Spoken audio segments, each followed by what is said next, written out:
folks, welcome to week 4 of Gridiron Queensland's action. This time the men's division coming to the forefront to close out today's production.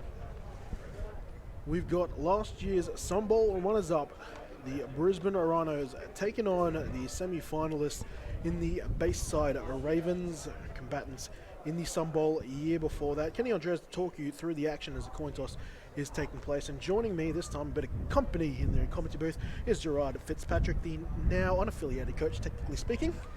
Yes, I'm not wearing any team colours today either. Welcome back to the commentary booth, not a stranger. Bringing that a Scottish flair to the Gridiron Queensland stream production this week, brought to you by Calling All Sports Brisbane, whilst live streaming Brisbane is covering the Oceania Cup. The Rhinos have won the toss. They have opted to take their selection in the second half, deferring their choice to the second half, and the Ravens naturally have chosen to take the ball here. Have a look at their captains there. Jason Leon, a popular one for the Ravens. Ryan Glasson, the long-time centre, the stalwart for the Rhinos, alongside some names I'll be running through very soon. Jake Price, the second-year safety, one of the defensive captains. Also, I think that's number 43, that's Jack Lowe, who might be stepping in as one of the honorary captains. And number 12, Brandon Gwinner, the new starting quarterback for the Rhinos. Another one of those, the newest import, I should say, taking over Christian Strong, who had a very impressive production last year at the quarterback position, taking them all the way to the Sun Bowl. This year, Brandon Gwinner coming out of Morrisvale State, Div 3. 28 games he played, starting just short of that. 4,240 yards over his career there, 34 touchdowns and 7 INTs in his final year. Had a career completion rate of 54.5% after getting the start in his junior year. He'll be one of the leading stories we talk about, with the 6 other imports you're headlining at the Rhinos. But probably the other true story about this game is the youth of the Rhinos, Gerard Fitzpatrick. Many of the Colts not only playing in this team, but starting in this Rhinos outfit. Yeah, I just learned that today when you told me. I was quite surprised with the amount of talent that they got on this team. I didn't realise there was some juniors playing up. It's impressive. It might be a bit of a misnomer, the talent. They've actually had 29 departing players from the Sun Bowl squad from a season ago, and they've opted to replace them with a lot of youth. Under my understanding, with my chats with Coach Booker during the week, the teenagers are really driving this team with attitude and effort. In any case, kickoff here. Mitchell Bessie back to return with Warwick Russell. They're going with their patented return. Warren's Bones Russell will eventually be down just short of his 20, and we're going to see this Ravens offense led out by quarterback Jared Stegman. No longer a import, but just coming off a season of Japanese X-League, I believe. The Silver Star over in Japan. He's coming back once again. Last time he was in Australia, he was playing for the Rhinos, took them to a Sun Bowl. This time now, adding to his jersey collection, he's wearing purple, playing for Birdtown in 2019. Yeah, it's very exciting to see Jared back in the league. He brings a lot of skill. Well, he's as decorated as they come as far as Australian quarterbacks. He hands off this time to Forsett. We'll get the first offensive play of this week 4 matchup. It's a good run to the outside. That'll set him up for second down. Picks up what looks to be about 7-8 yards. Yeah, Nigel this year moving to running back. He was a wide receiver for the Ravens last year, and it's a good pickup for them after Darius stepping up to head coach.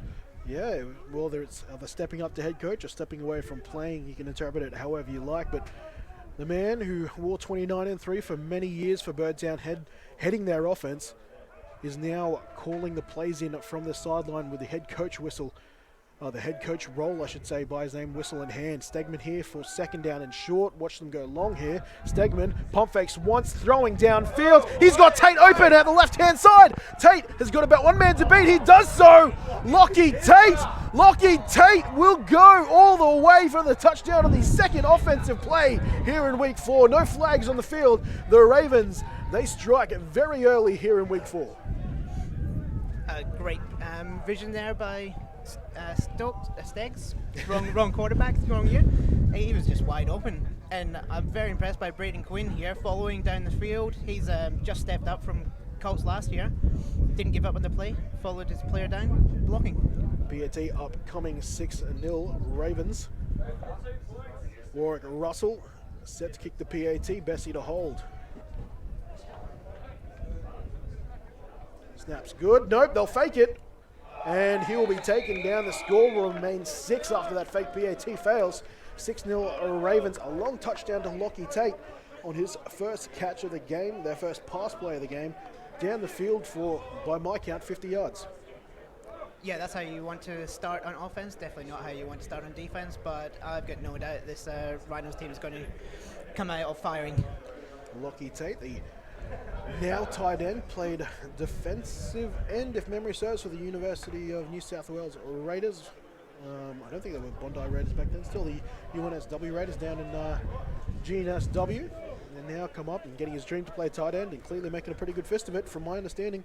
Trimmed up a little bit over the off-season. Yeah, he's been training for the last 2 years. Ever since he moved up here, he's been training with Darius pretty much 3-4 days a week. So yeah, he's got in great shape since he's come up here. Top of the first quarter.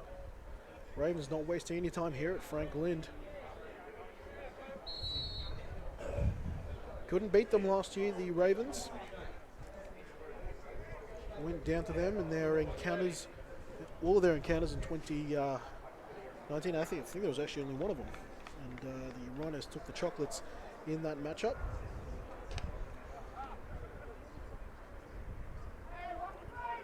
And Mitch Bessie back to kick this deep.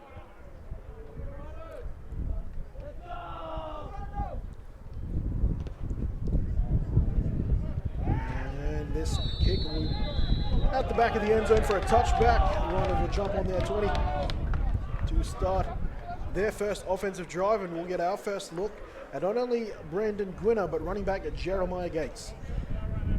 Yeah, this will be my first look personally as well. I haven't seen this offense in action this season, so I'm kind of excited to see what they can do. Quite the physical presence at Jeremiah.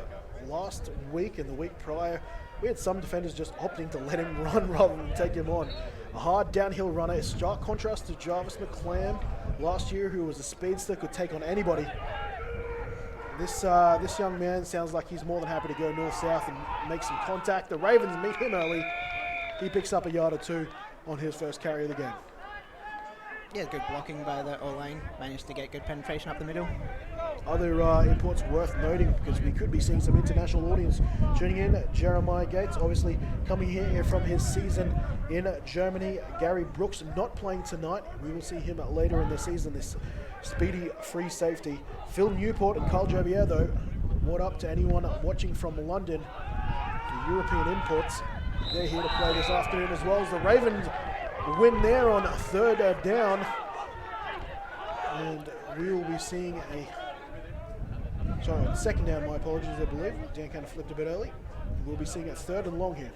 Yeah, decided to run it left. It looked like there was a bit of miscommunication to the trip side on the defense. I don't think the quarterback kind of picked up on that. Let's see if the defense fixes that.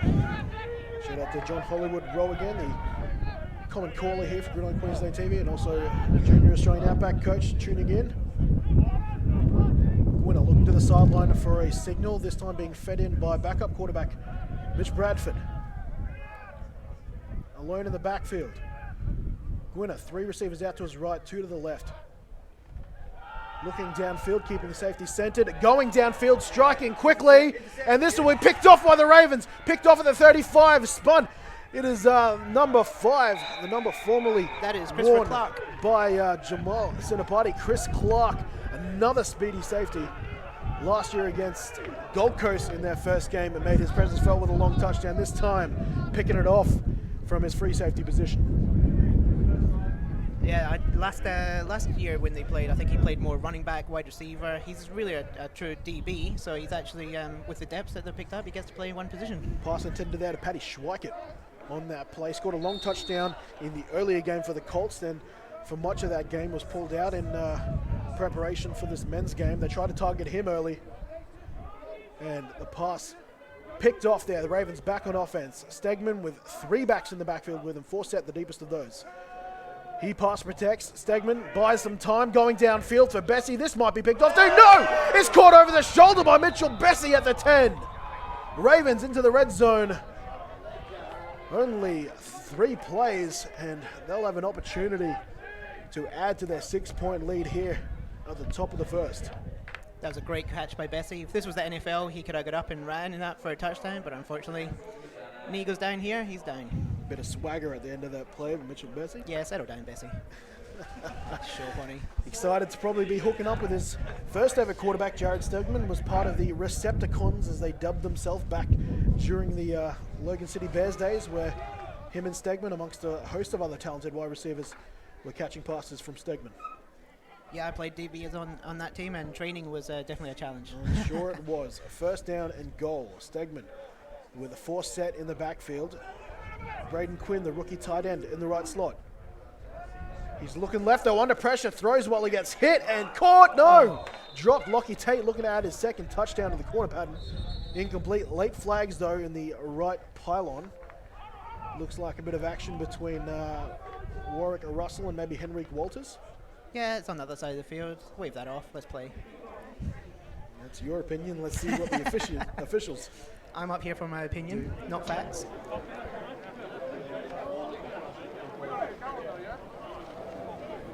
Come on, JQ! Give me another one, Jake! 13 on the defense. Defensive holding. There on the play. Henrique Walters holding on Warwick Russell. Warwick Russell split out wide this time. Usually a slot man. Braden Quinn's inside him. Lockie Tate already with 1 touchdown and 2 targets in the left slot.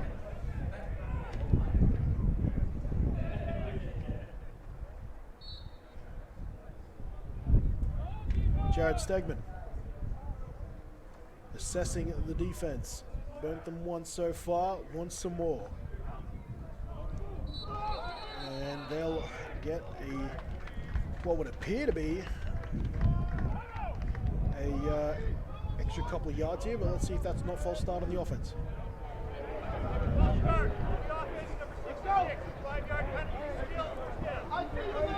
False start on the offense, that'll move him back 5 yards. Andrew Davis spilling his water on that last play. And I think he's been taken off for that. Good move by the coach. And Darius Holiday-Miller instead sending in Daniel Upton, making his return to the Ravens, well, this season. Played for them, I think, in 2010, maybe 2011, during the Steve Box years of head coaching. Making his return now. Yeah, it's been a while. And left guard hasn't been listed on the defensive line, but a backup rotational guard as well. He'll be stepping in at left guard. Stegman with Forsett. They'll give it to Forsett. Nigel Forsett. No, it's a keeper to Stegman. Stegman, though, pursued nicely by Ernest Moore, taken down at the 8-yard line. Second down. Good coverage there. I'm not sure if that's a planned run or if just had no one to throw it to.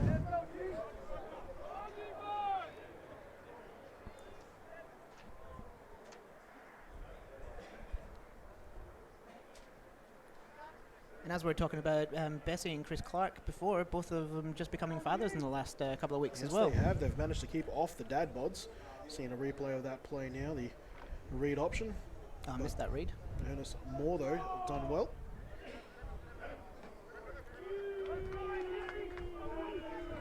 Sixth nil, Ravens in the red zone on the attack.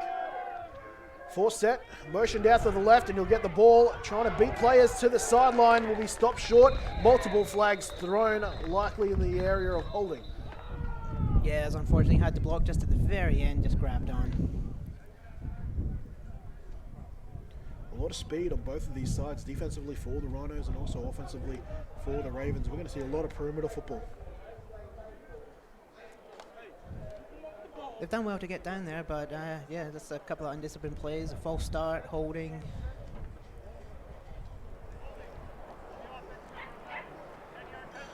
Penalty for the hold, as expected. That'll keep them on second down, but they'll move back 10 yards. Getting marched off now. This Rhinos defense turning up in the red zone. after surrendering a long pass to Bessie to get them there in the first place.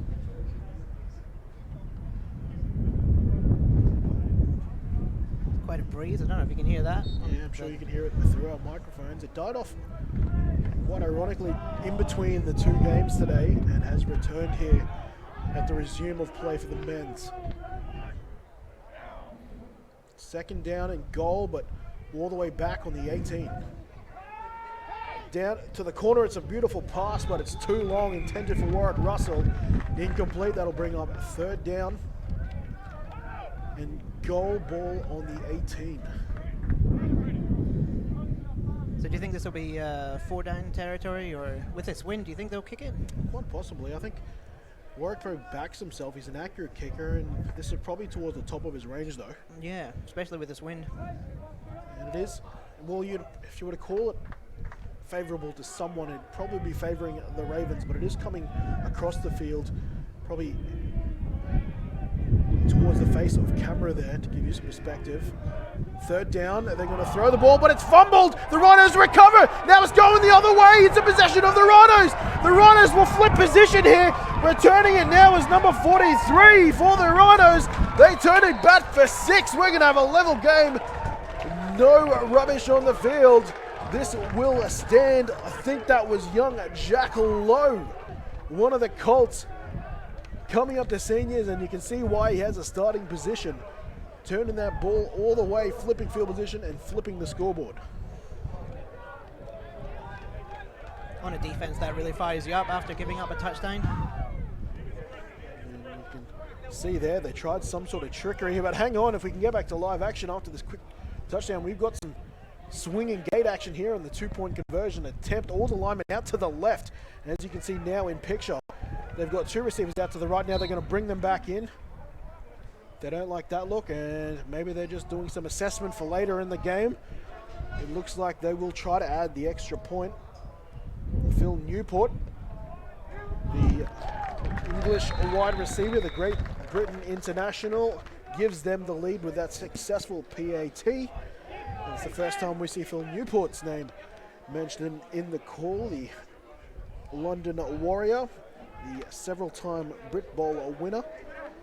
A four-peat, I believe, from 2012, 2016, before they dropped one in 2017. He's testing his trade now down under, along with Kyle Jervier, the once competitive foe for the London Blitz, both BAFA teams. The Warriors, let's just say, a little more competitive than the Blitz when you look at the score sheet in their history together. So 7-6.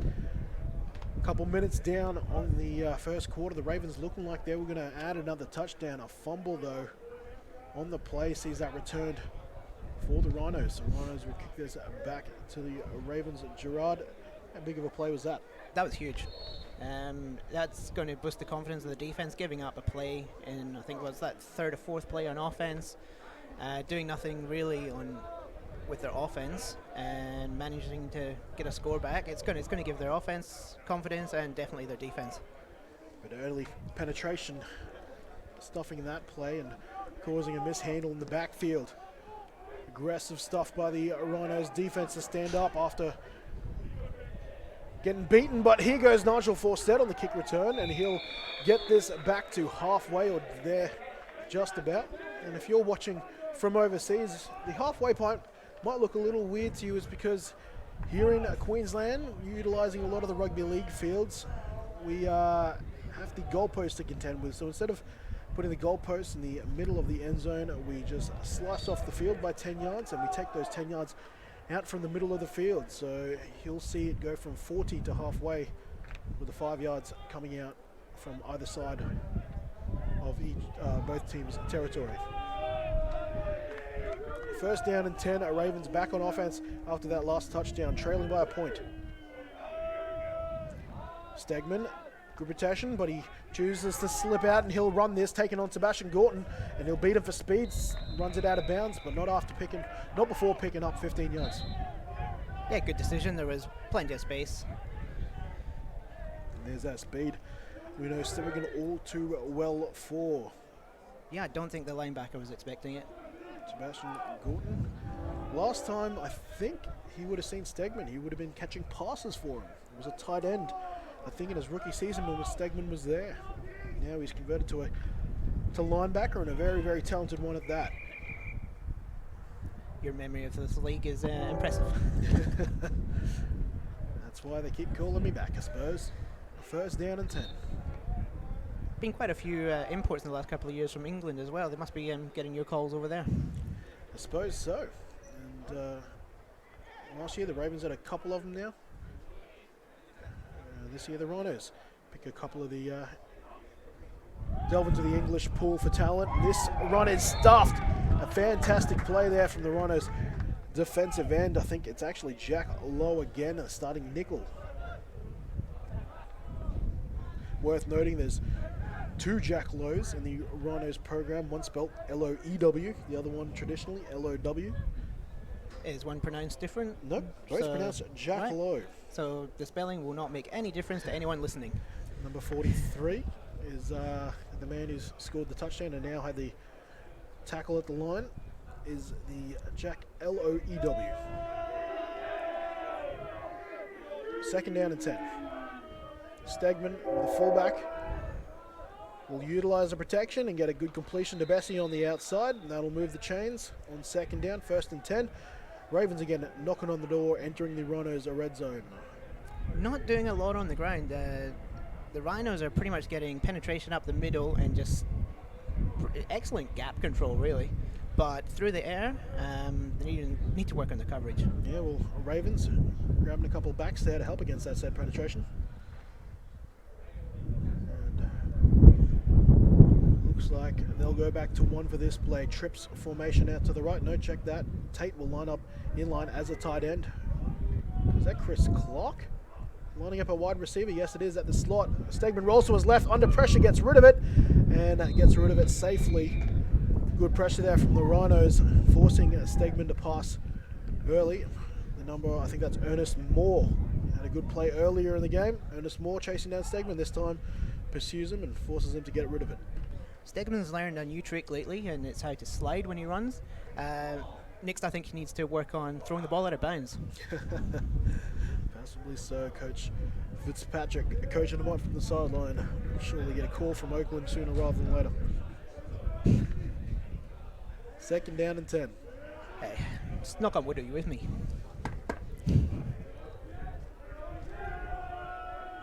Trips again to the right. Tate in between Bones and Chris.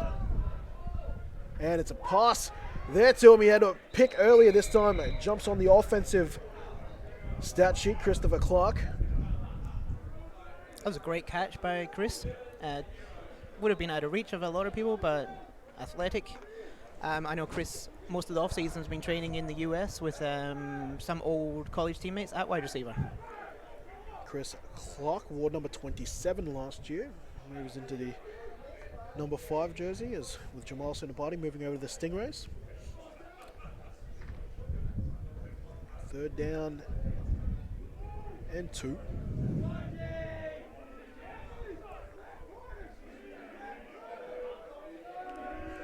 Spread equally across the field. The receivers are Stegman. Under pressure again, steps up. I don't think he'll be able to evade it. Or will he? He gets it past, avoiding the sack and actually moving the chains short of a touchdown. But he might have done enough to get them a first down and goal. That he has.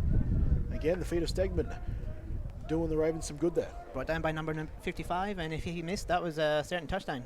Oh, they get this opportunity to talk about him now. 55, Akeem Allen, 4-year starter at Miami of Ohio. And definitely one of the guys to watch here. Coach Booker has already deemed him as, with respect to the guys he had last year, the most talented import he's had so far. And he's from not the U, just AU? No, from OH, Miami of Ohio. Bunch of receivers to the left. This will be a stretch play to Forsett, who will use his speed to get to the outside. Touchdown or Ravens. They grab the lead once again at 12-7 PAT to come. It's a much higher scoring game already than I was expecting. I thought it was going to be more of a defensive battle, but this is just as fun.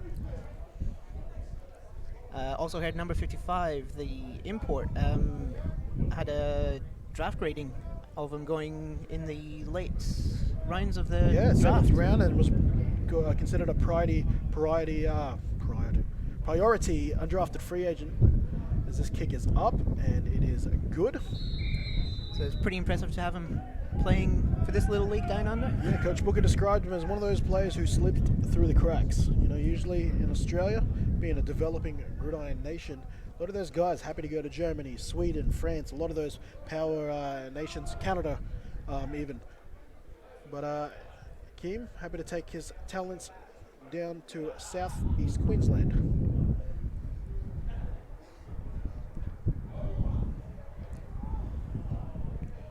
So, towards the last few minutes of the first quarter, the Ravens grabbed the lead again, choosing to go for the extra point in that situation. I thought they might have chose to go for 2 there and try to make it 14-7, but more than happy to take the 6 points.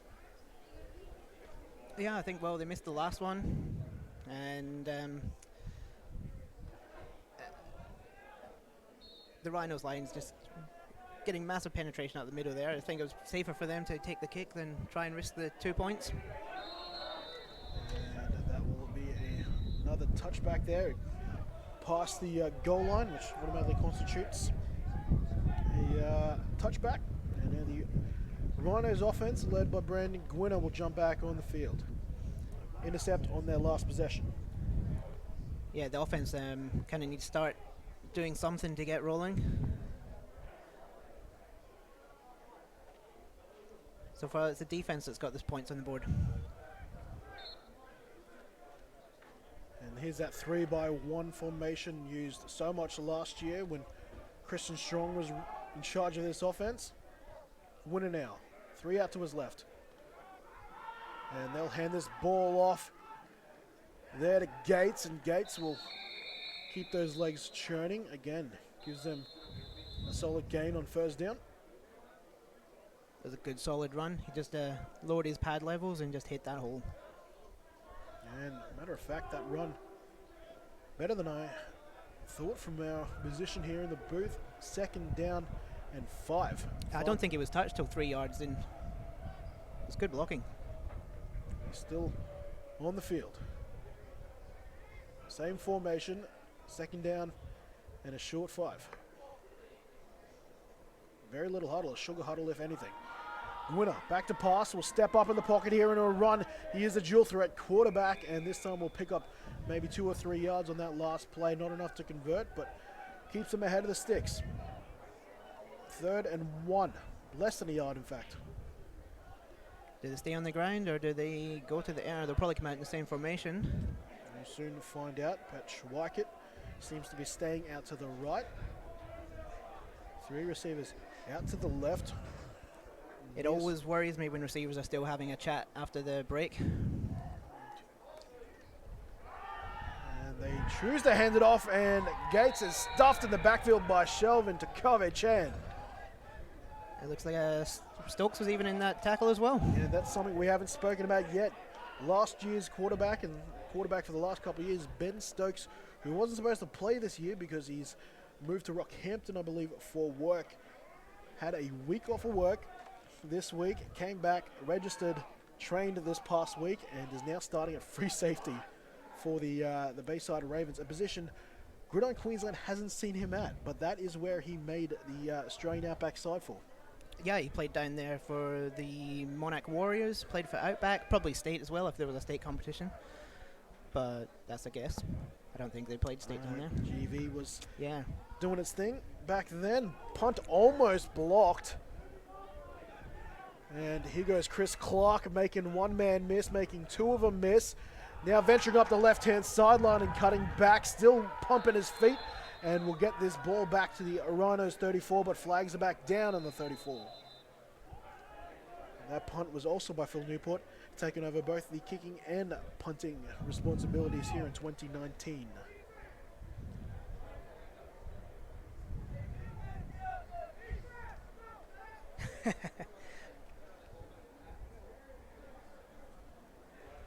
Just got a message from John Rowe who agrees with me. Receivers shouldn't be chatting after the huddle has broken. You should know what you're doing.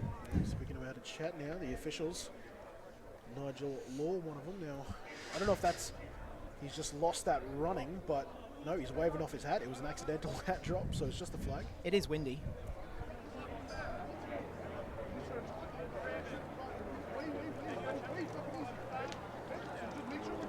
All right, it'll still be first down at Ravens, but there was a block in the back on the return there, so they'll be marching back 10 yards from the spot of the foul, which was around where the kick return ended up finishing anyway. So the ball now spotted at the Rhinos 43.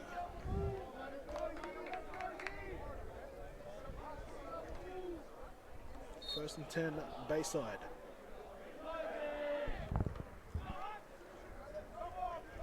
Three wide receivers to the right. Good time. That's Lockie Tate down the middle again. And he's eventually taken down, but not before getting that pass all the way down to the Rhinos. 8 on the coverage there for the Rhinos. Number 30, Jake Price, safety and defensive captain. This Rhino secondary is a bit questionable. It's like he's a submarine with fly screens. That's a new one.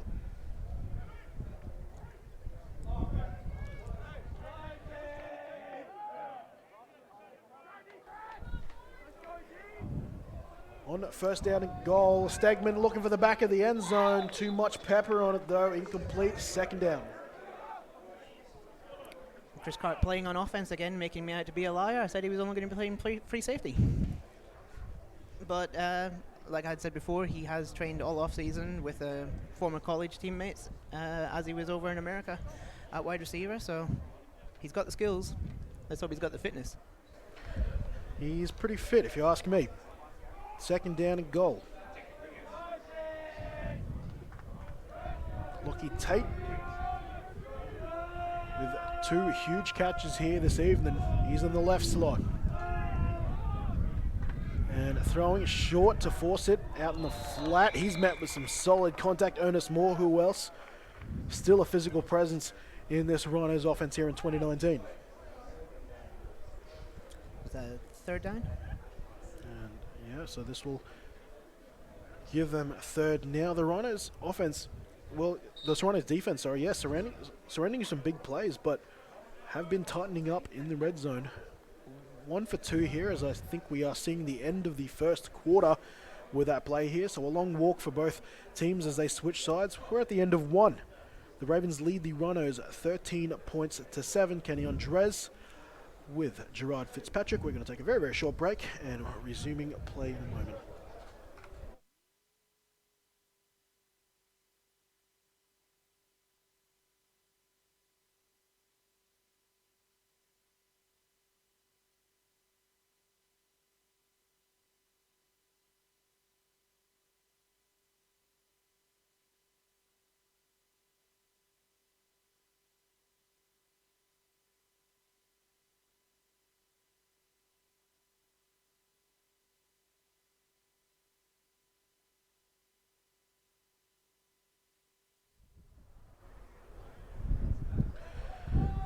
Back here after a quick drink of water, ready for the second quarter to begin. 3 touchdowns in that first quarter. 2 to the Ravens, 1 on the second play from scrimmage. Lachlan Tate scoring a long touchdown pass from Jared Stegman, and the second touchdown, a rushing touchdown to Nigel Fawcett. And for the Rhinos, a defensive touchdown got them on the board. Jack Lowe running it back over 50 yards defensive lead. Fawcett in motion. This will be a give now to Chris Clark, who is on offense at running back. The call is a touchdown, but late flags came flying in. Hold that score. And the Ravens even caught the flag. Not dropping much today. Not much at all. We'll see if we can get a look at that in a second to see what may or may not have gone down. It looks like it's in the vicinity of holding, but I don't know if I saw a hold. They called it. Unless it was on Tank. They called it on Carlos Tank Sinapati. Yep. As we heard over the audio there during that last replay. They're in a better position than we were, so they'll move back 10. And again, this slight stuttering, I guess you could call it, from the Ravens in the red zone continues. Yeah, they need to fix up. There's 2 holding penalties now in the red zone. A false start from their false first attempt. start. So A little bit of discipline. one from 2 in their red zone visits so far. Yeah, Darius won't be happy with the discipline down here. Darius being the most jacked coach in the league now, as he likes to say.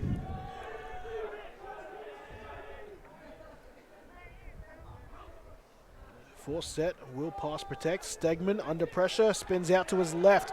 Still looking for a block. We're going to see possibly a huge one. Gets rid of it. And I thought for a second, Bessie, and oh, we probably missed that on our camera there following the action, but I think Stegman might have copped a shot after that throw, but no flags down, so clearly no dramas.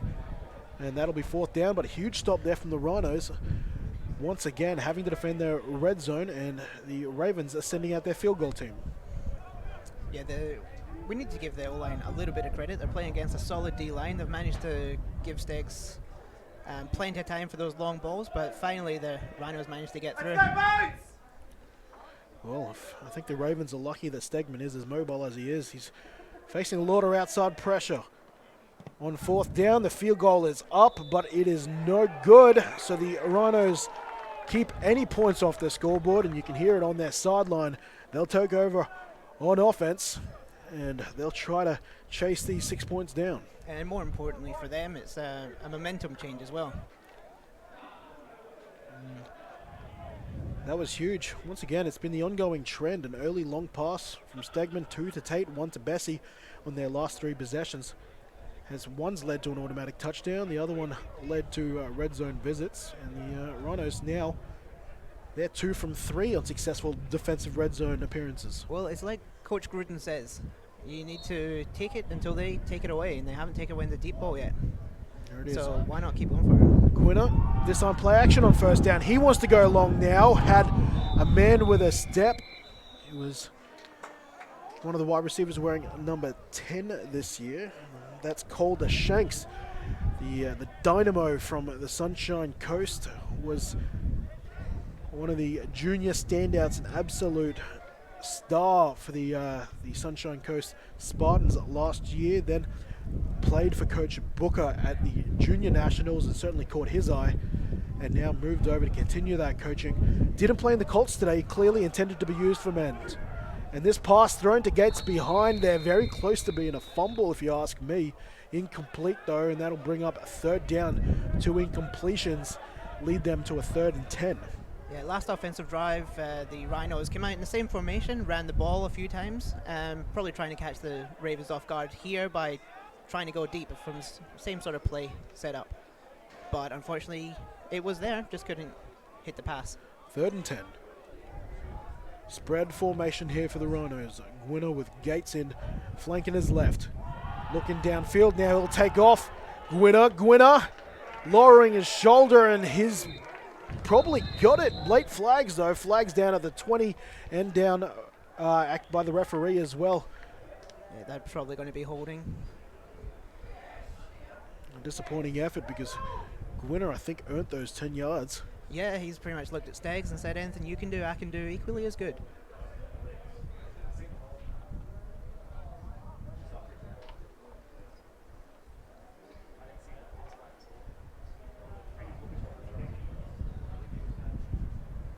So waiting on an official call here.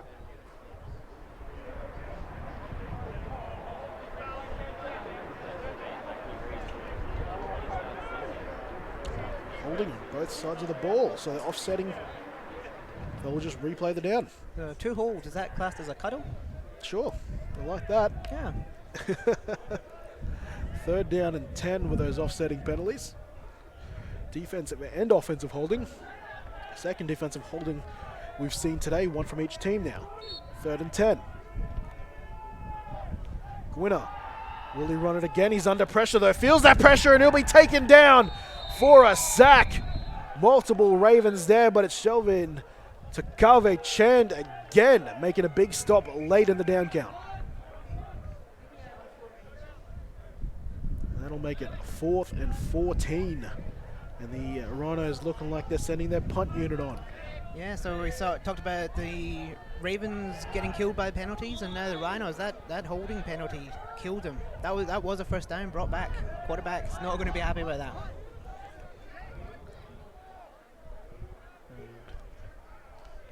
Getting the appropriate football on the field now, and Newport back to punt this away. There was a Raven receiving a bit of attention. I think it's Bradley Ebden, the inside linebacker for the Ravens.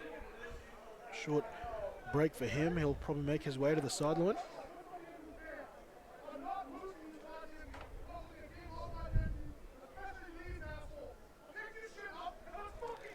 And the chats from the assistant coaches are definitely ready and going. If you may not be able to hear through our... I don't know what half those words meant. In any case, sounds like he wants his team to get in gear. Fourth down, Rhinos punting. Let's go, Bones! And back to return. Two returners back deep for the Ravens. Chris Clark and Warwick Russell. Two former Spartans on each team. Calder Shanks for the Rhinos and Warwick Russell for the Ravens. Although he has called the Ravens home now for 2 seasons, this being his second. Also Brad Ebden, who just got taken off the field injured. Also another former Spartan. Indeed, and Phil Newport, known for his punting ability. That one he'd probably leave off his highlight reel, I imagine. Oh, yeah. Bit of a shank there, and he'll fix that one up next time around, should there be next time around. Ravens, though, with that punt, gifted some solid field position. Looks like they'll get business going on the Rhinos' 34-yard line. So they've got good field position, which is probably not the best thing for the Ravens, because they seem to do better from their own half. Well, perhaps that was part of the the logic there. Back their red zone, or at least their own half defense. Tate moved to the right-hand side, but it is Forsett with a carry. Forsett sees a bunch of red jerseys and is taken down. First making contact, number 57 for the Rhinos, Andrew Davidson, the long-time nose tackle. That was great penetration by Davidson. He just pretty much palmed the guy off. Got into the backfield, nowhere to go. Got Phil Levis also joining us up here. Andrew Davidson, former offensive lineman as well. Sorry? Andrew Davidson, former offensive lineman. Yeah, I went D lineman. Yep. Cancer scare a few years back. Just hearing, had a cancer scare a couple of years back, but clearly has recovered and doing very well. Good to see. I've seen him play a lot of tackle, a lot of guard, but right now he is the starting nose guard on the defense of the Brisbane Rhinos. Bit of personnel change now. Coming onto the field, playing a bit of defensive back, number 80. Aaron Verbakel, the former Moreton Bay Raptor, now jumping in at the safety position. Oh, sorry, a linebacker. Play action pass, quick pass to Bessie. Bessie caught and hit in the same motion. He gets that ball down, though, to the Rhinos' 26-yard line.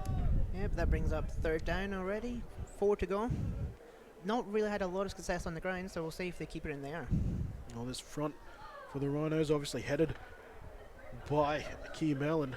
Very vaunted, very tough to run against. Gave up very few yards, if at all, last week against the Raptors.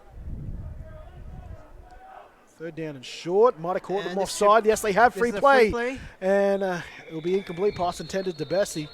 But looks like they'll get an automatic first if this penalty is what we expect. Yeah, it was a free play, and then I think Bessie was trying to play for another flag. Should have just turned his head and got the ball. You tell him.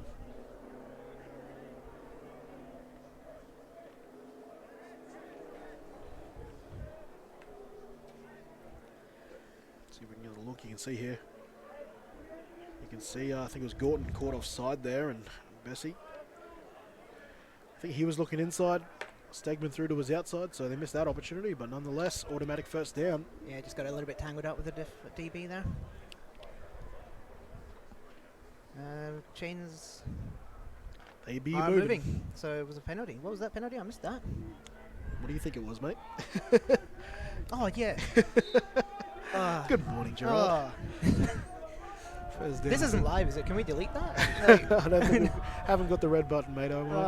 Apologies. First down and 10. Stegman. Receivers either side, 2 of them. Under pressure again, throwing deep for Clark. Clark has got it over his shoulder, incomplete. Couldn't complete the catch. Thought he had it, but he lost it whilst trying to spin his body to make that catch. That'll bring up 2nd and 10. That was a good ball by Jared under pressure. He managed to get it where his receiver had a chance. A wheel route there from Clark. We'll continue to hesitate from calling his name. That number 5 jersey is so synonymous with Jamal. Who's now wearing number 13 for the Stingrays. Indeed he is. So that's going to confuse you even more when you call their games. You already have. Been through that hurdle. 2nd down and 10. Clark in jersey number 5 in the right slot. Tate moving to join him over that direction. And a speed option out to the left. Stegman keeps it. Stegman wants more. Stegman will be run out of bounds at the Rhinos 7, perhaps the 6.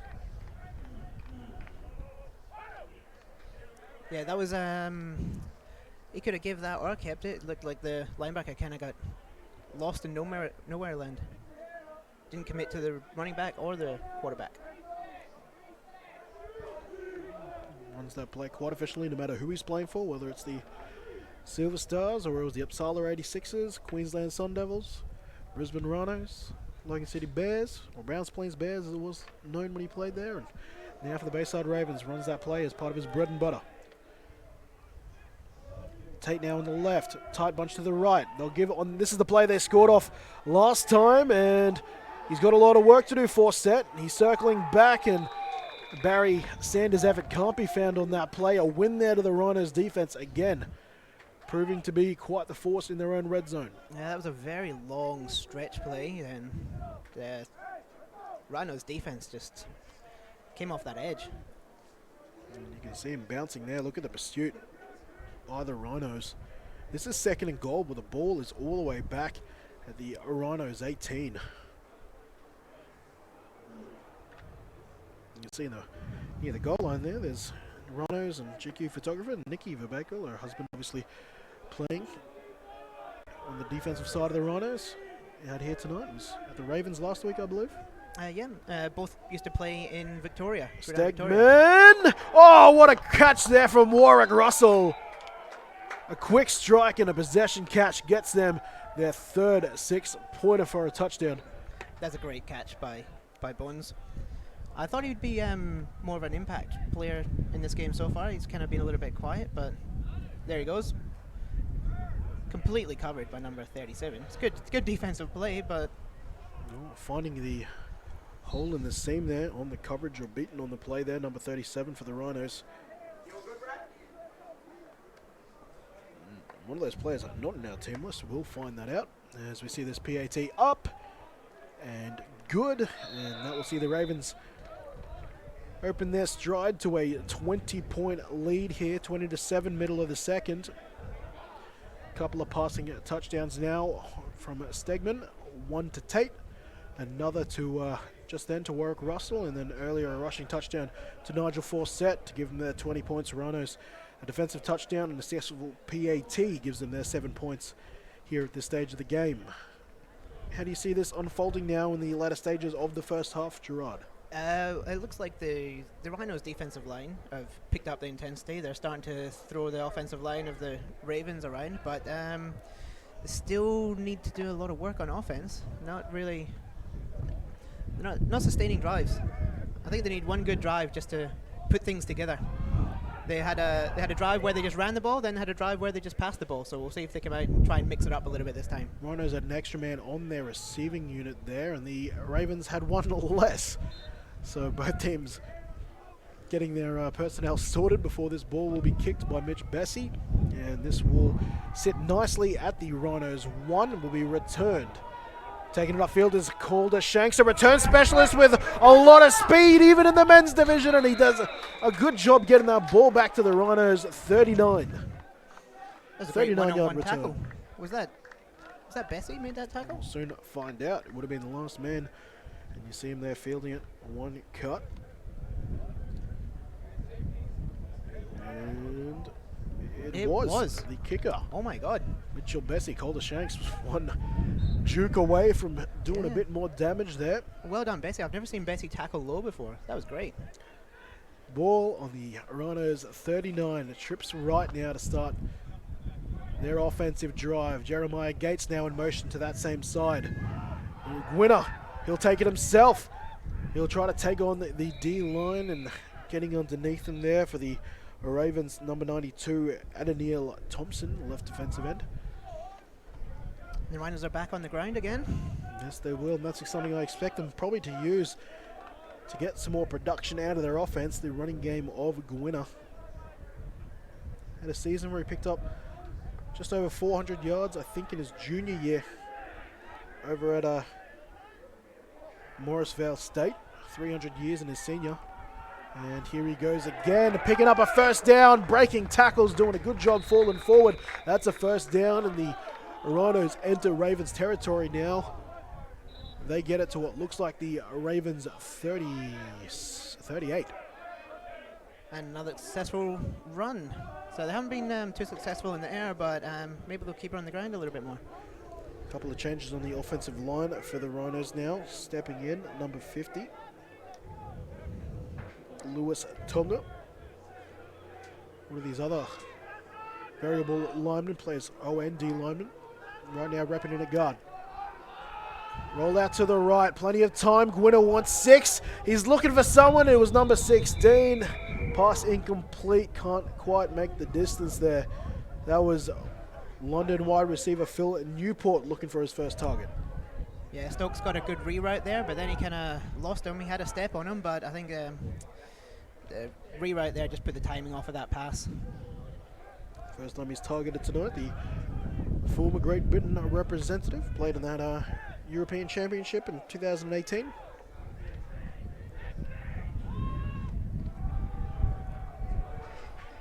Second down and 10 following that incomplete pass. Same formation. Seems to be some confusion. Let's see if they're all on the same page. Gates up the middle. Gates trucking forward and motoring his way to a first down. There we go, a bit of production now for the Rhinos. 3 first downs created by staying on the ground.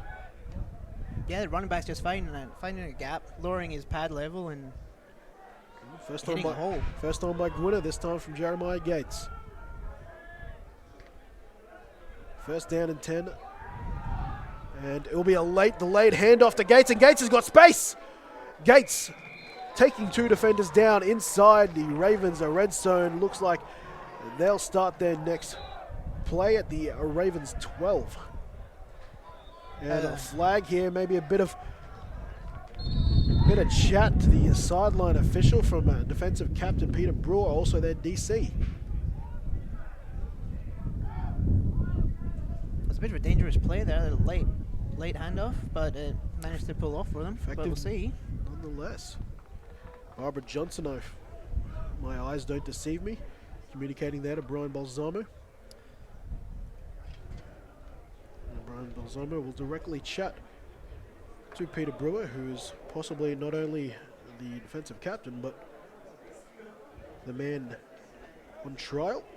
Yeah, he's all up in his grill. Former Canadian player. Yeah, played college in Canada and also a teammate of Stokes down in Melbourne. Back in their Monarch days. He was a defensive coordinator for the Warriors. Waving off the flag. So flag deemed unnecessary, and we will continue as per schedule. Ball on the Ravens 12. The Rhinos going to test the Ravens red zone defense for the first time. Spread formation. Winner with Gates. Looking over the middle, now rolling out to his left, staying alive, throwing back across his body and finding a receiver, but off the hands of Newport.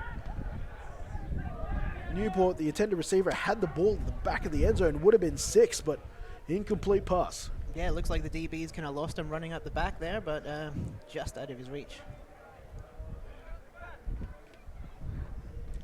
Good job tiptoeing the line there, Newport. And the temperature has certainly taken a dip here at Franklin as well. Just when we thought winter and up and left, here it remains in the dregs of its season. Into spring now for the last couple of days. Empty back. Alone in the backfield is Gwinner, and it is a QB draw, and he'll truck forward. The production on his legs, continuing a late flag coming in towards the end of that run.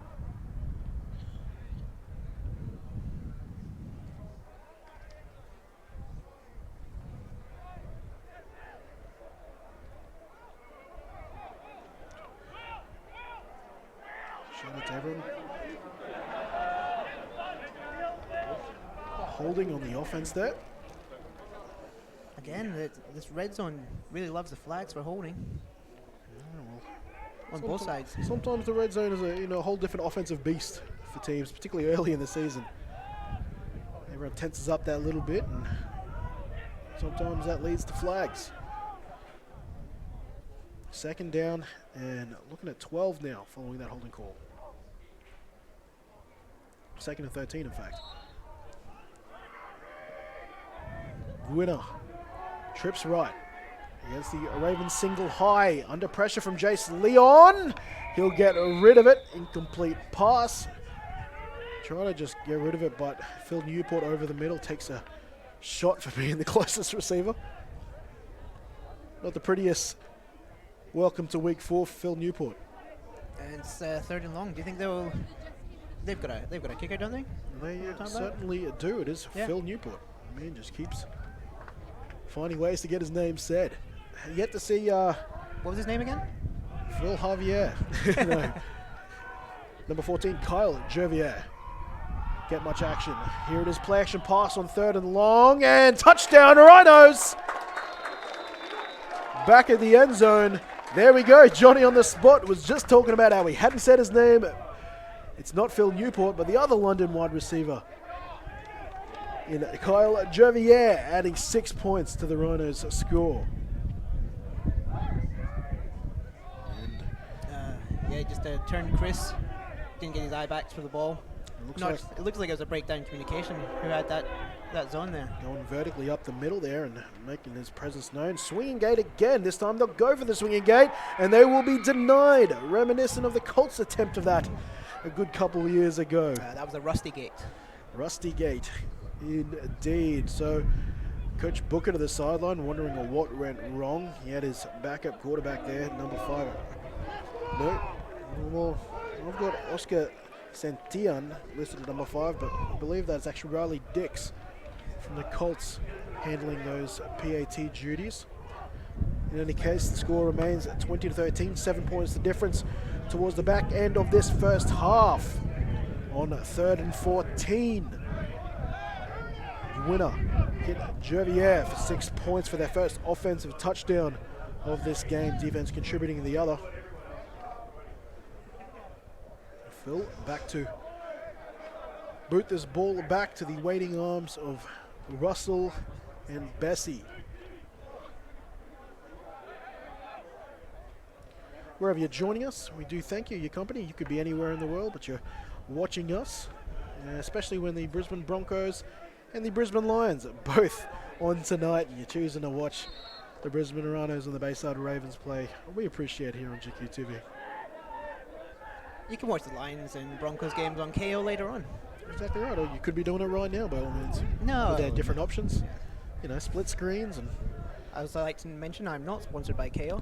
And that ball is a line drive, will eventually be fielded by Bessie. Bessie trying to hook up with Russell, and that he does. Russell's got a couple of blocks, cuts it back over the middle and gets tripped up and tackled there at his own 43. It looks like he was tackled by 2 of his own players. Indeed, and 2 of those players down now trying to avoid being taken off. One of those, his captain, and Brewer. Yeah, it looks like he ran up his ankle. So just shy of halfway that return got them. And no flags. No flags.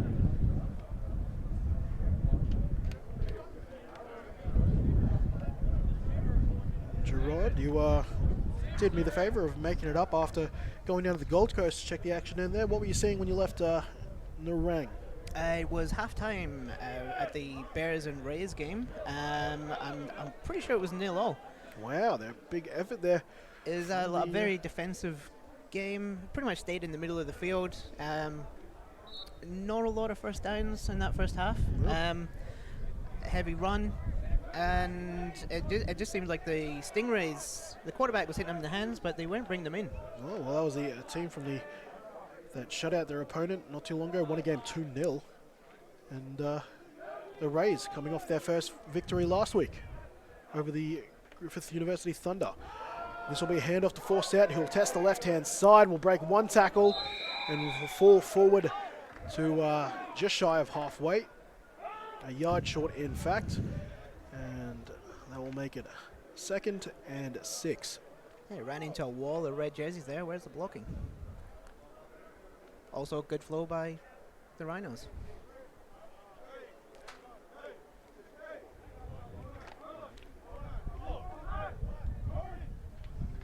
Had to go backwards there to try and make up some ground. Gorton was the first one to make contact with him. Yeah, I think this was meant to be a run to the right.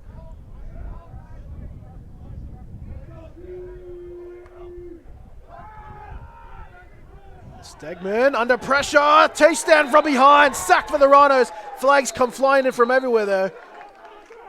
On the sack for the time being though, number 3. He was not on my team list. Looks like this is going to be a face mask on the Rhinos. And I think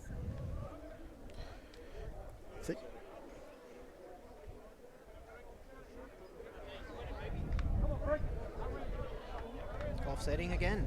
the offsetting penalty is there, which will take away the sack, but also mean Ravens don't lose any yards because there was.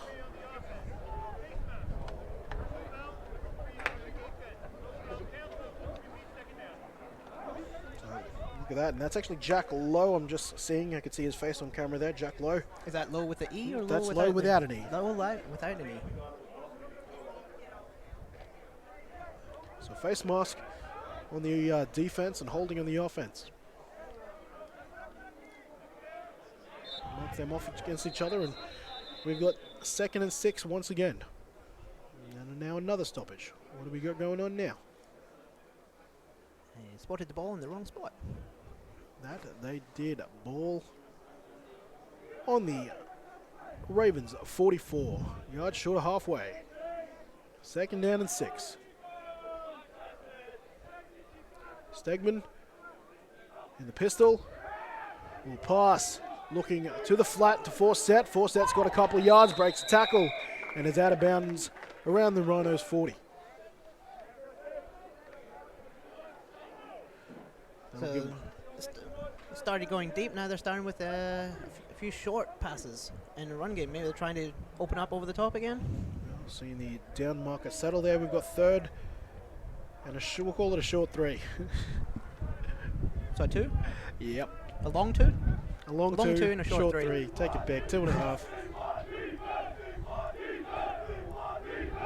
3rd and short here for the Ravens. Will they use the opportunity to get downfield? They'll go to the outside. Quick catch and run there from Bessie, and that's enough to convert. He's out of bounds around the Rhinos 30. Yeah, I think Bessie had a glitch there. He caught the ball and found a little glitch in the matrix. Little dummy on the inside. We'll see if we can get a look at that.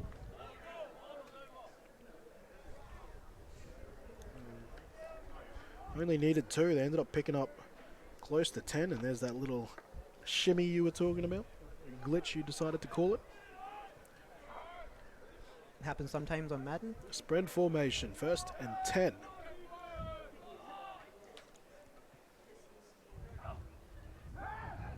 Deep drop from Stegman. Stegman wants to go downfield. He hits. Oh, what a grab. Another grab catch there from Warwick Russell. Not only does he catches, he beats his defender for 6. Another touchdown for the Ravens. Stegman to Russell over the middle. Yeah, Russell's player I said would probably be an impact player on this offense. And he's starting to get himself involved in the game. And that's another, not an easy catch. 4 footsteps. Well, I think they've identified the zone defense from the Rhinos. They're giving him the inside leverage, and Stegman and Warwick Russell happy to take advantage of it on that particular situation. Russell had to try and convert his own touchdown. 2nd touchdown of the game.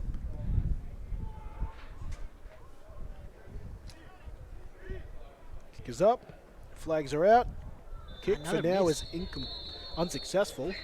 Let's see if they'll get another opportunity. I think that's 1 from 4 for Bones now, is it? He missed 2 PATs and a... Well, we scratch that. This kick will be a yard easier for Russell as the Rhinos caught offside there. So that might have been a 1-point penalty if you think about it. Yeah. He doesn't need it a yard closer. He needs it a yard to the right.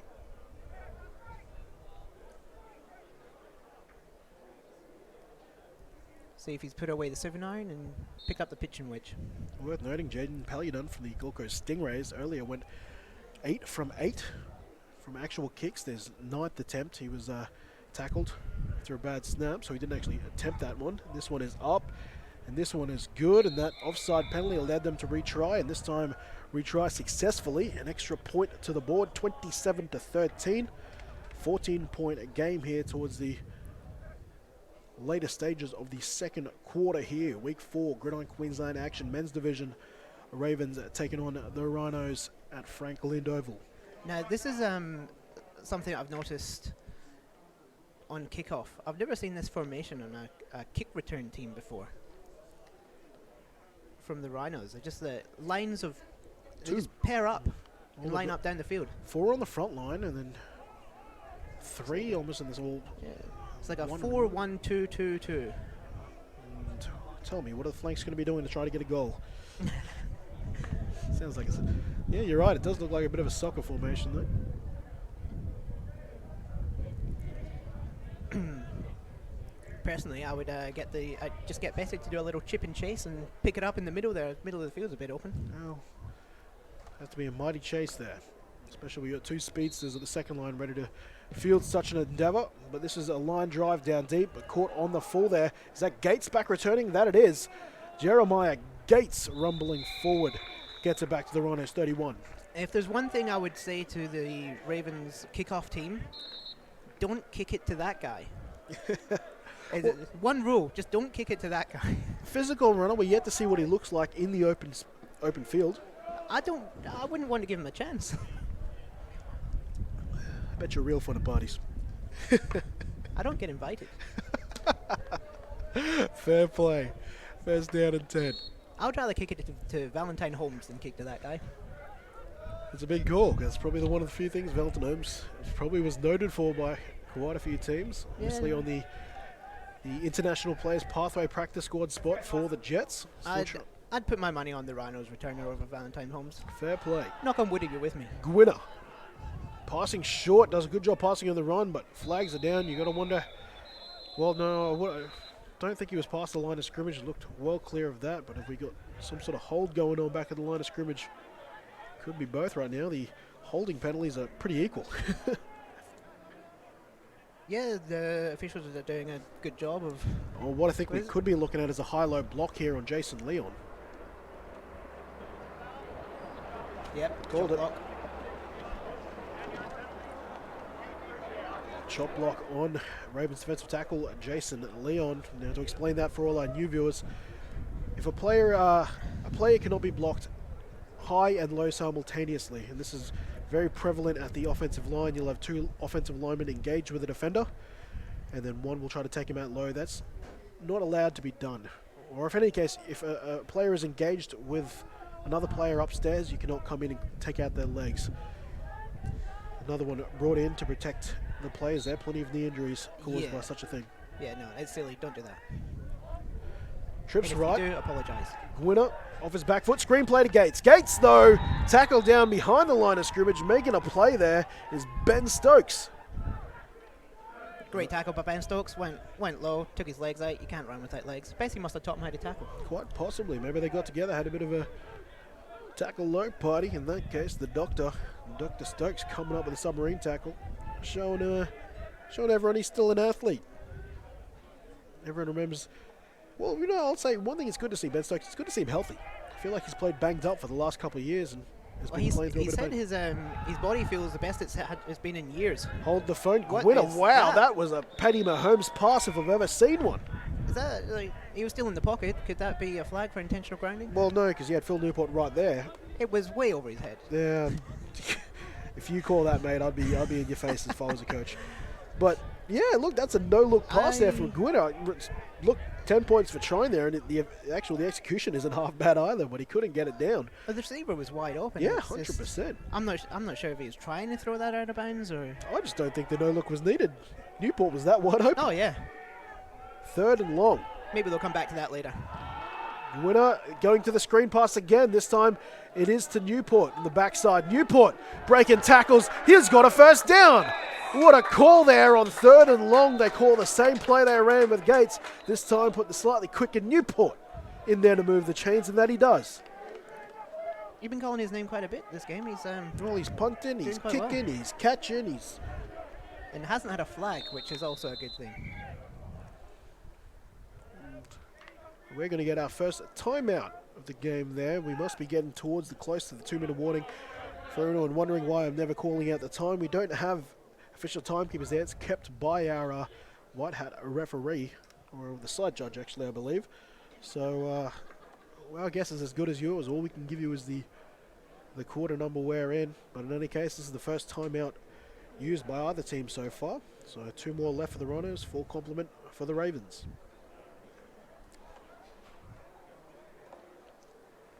Sure, the Rhinos would like to finish this half with getting some points on. I mean, it's 13-27 at the moment, but only 1 touchdown is by the Rhinos offense. Fantastic catch to Carl Jervier. His lone catch for the day, but has produced the lone offensive score so far for the Rhinos. Rhinos first out of the huddle. Ravens quickly follow. First down and 10. Rhinos ball on the Rhinos 44.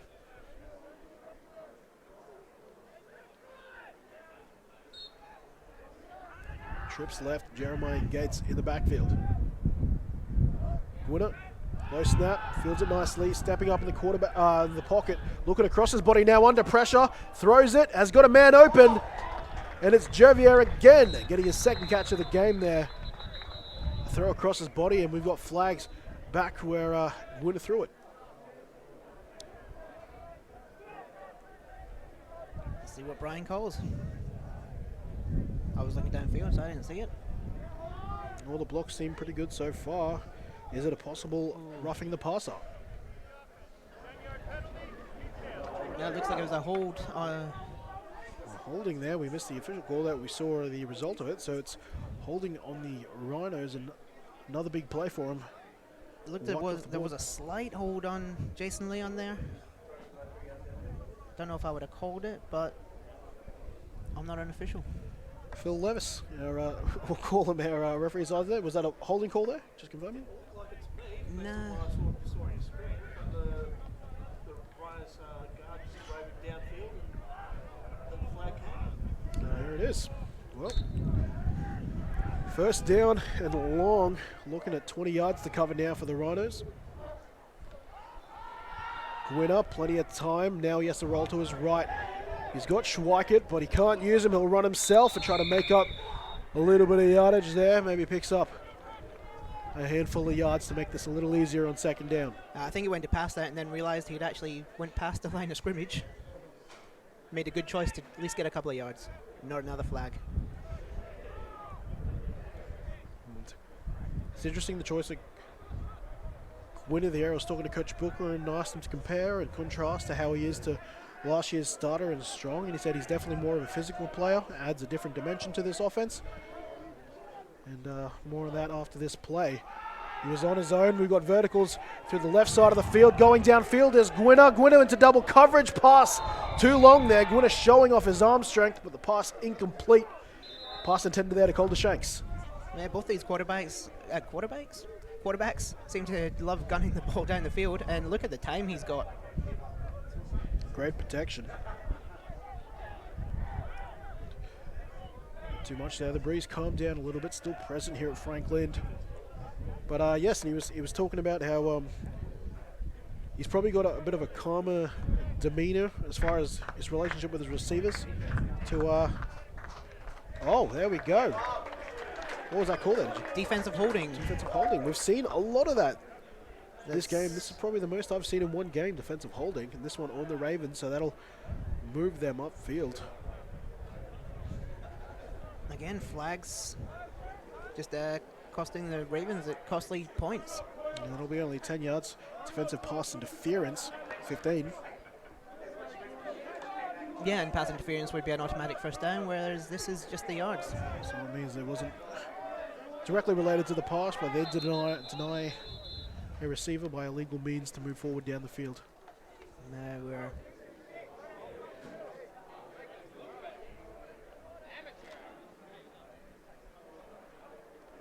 keeping an eye out for the potential 2-minute warning, which might not be too far away. First down and 10 following that defensive holding call. Rhinos on the move. Just short of halfway. so Gwinner, again alone, has got receivers all across the park. Will run it himself now. Has broken the contain, cuts it back. A nice cut back. Another one. And tackle from behind, but that's a solid gain. Almost 20 yards on the ground there to Gwinner. and more importantly, a first down. Certainly a first down and more. Timeout to the Rhinos, their second of the half. It's another. There hasn't been a 2-minute warning that we've missed, have we? Don't believe so, but that immediate, the urgency for a timeout there might suggest we're awfully close. Yeah. Shiftiness there from Gwinner. There's 2 timeouts to use. I thought they would have wanted to run the clock a bit more, not give the, if they score a touchdown, not give the Ravens too much time before the half. Let's see what they dial up in this huddle.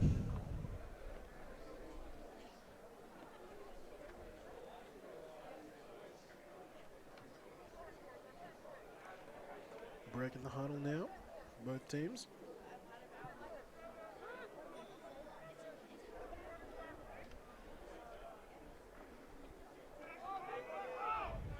There's a right tackle, big number 75. Believe it or not, he's still a Colt. That's Jordan Moko starting at right tackle. Another one of these Colts starting at the senior level.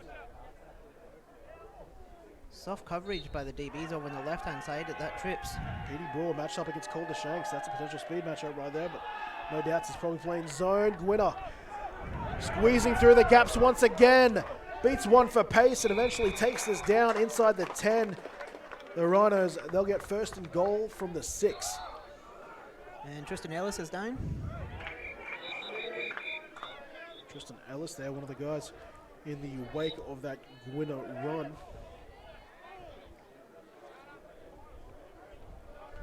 I don't know if that was by design. He just decides to cut back against that rollout look, and you can see the might have actually been the block there. Tristan Ellis, he's someone I spoke to Coach Holiday Miller about. Obviously a long-time Raven now, played a full 5-year career in the Colts division for the Ravens, now moved up to seniors. His brother Connor's not far behind him. He was going to play up for the seniors as well before a knee injury took him out for the season.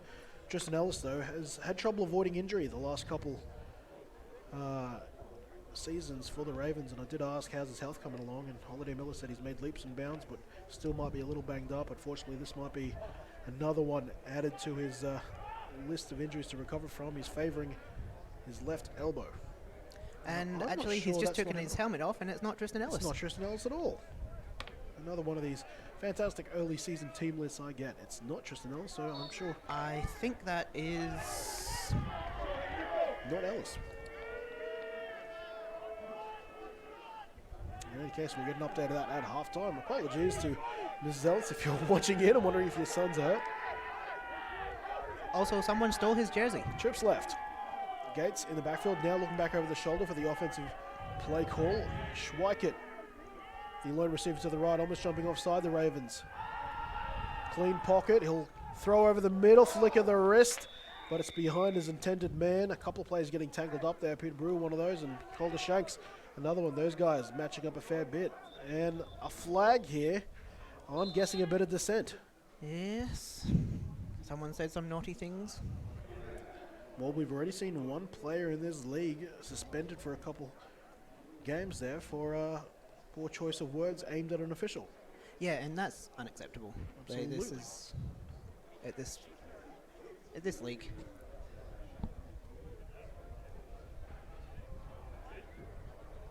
And his unsportsmanlike conduct.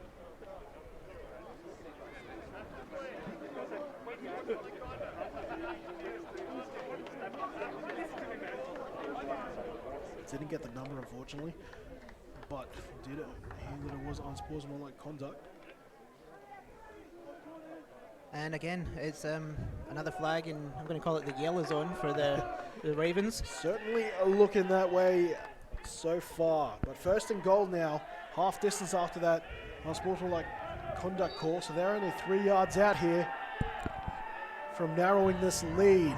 In motion is Jervier, and Gwynner will keep it. Good design, quarterback run, and he'll use his legs to power over.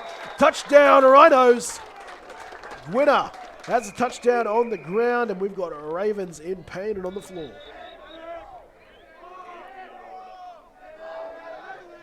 From what we might see on replay here, I think that Ravens play got rolled up on, and not in the urban sense. Number 52, That one, Jack Capewell. oh yes, young Jack Capewell. Well, at the now moment we think it's Jack Capewell. It very well He's could wearing be. Jack Capewell's shirt, but we were tricked last time. his jerseys being worn from everyone in different places. So as far as we can tell right now, it's Jack Capewell wearing his own jersey.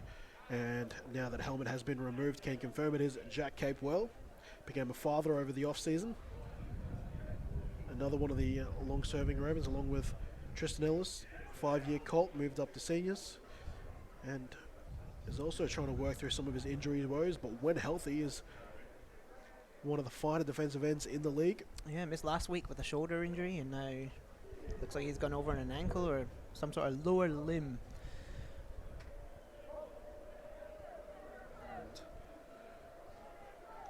There's injuries everywhere right now. You know, Rawlinson's been called to attend to another player. And here we go with the rusty gate again. Let's see if the It's the third attempt of it. First time they came back and just kicked a PAT. Second time they failed, and it wasn't pretty. And this time, Riley Dix, he'll kill that play, and looks like they'll just add the extra point, make this a 7-point ball game. yeah, they just shut the gate. The gate has been closed, at least that's what it appears. Newport back for the PAT. Kick is blocked and recovered by the Ravens. Point left off the board. Now it will be 8 points the difference between the Bayside Ravens and the Rhinos. Ravens still with the lead towards the back end of quarter number 2. That was a rejection that Dennis Rodman would be proud of. Very much so. Don't know if we'll be able to get a look at that again to see if find out the blocker. And we must have had a 2-minute warning when we Yeah, it weren't was. paying attention. That's why he was calling all the timeouts. Indeed it was. We missed the 2-minute warning. Our apologies for our lack of diligence That there, makes but more that, sense now. that was the last play of the game. So with the Rhinos in mind, scoring on the final play of the game, that's as good as game management as it comes. Nevertheless, failed POT puts them an 8-point difference here leading into halftime. The Ravens, the visiting Bayside Ravens, they lead the Rhinos 27 points to 19 here in week 4. And this is GQ broadcast brought to you this week by Calling All Sports Brisbane. I'm Kenny Andres, Gerard Fitzpatrick. We'll be back on the other side of this halftime break.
I'm looking for a little bit of something that can numb me from the pain now.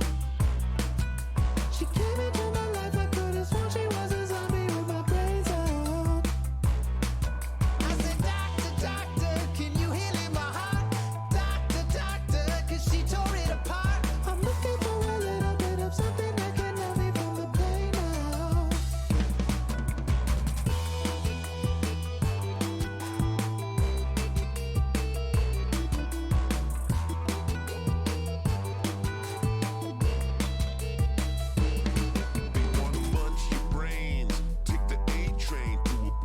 Always dark, full of sharks and the other predators that want to open up your skull and take a taste of the gray matter. With a little bit of lust, and it's so curious when she's so dubious. So I say,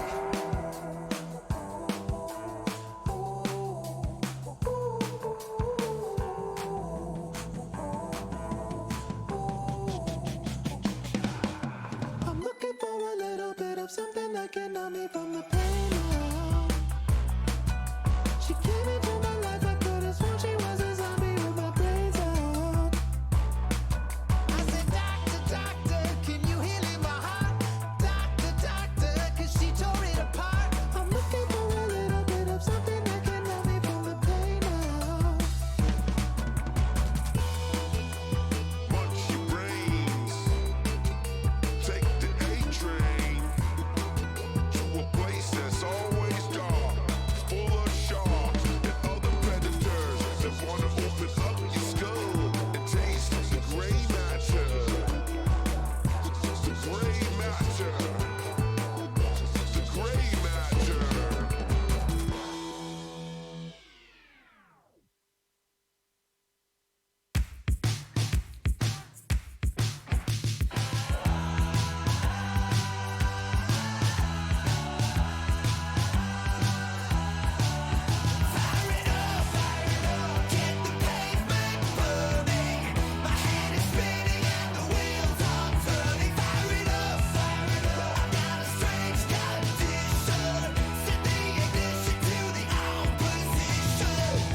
I'm a rocket headed for the moon.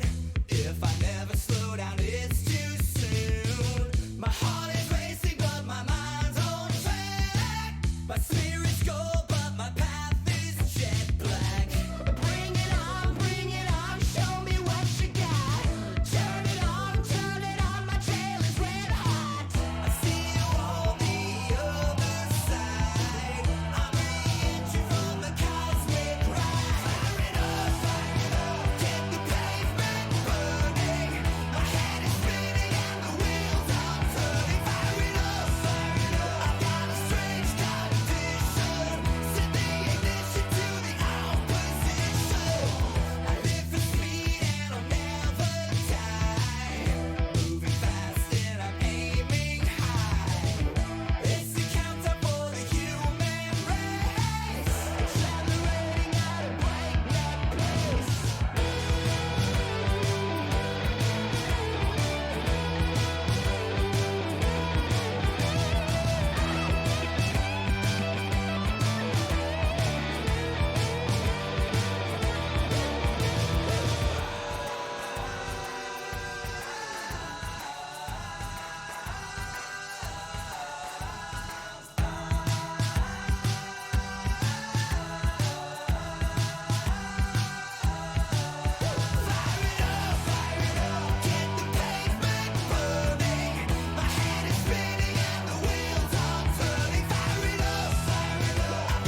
Okay. I gotta say something.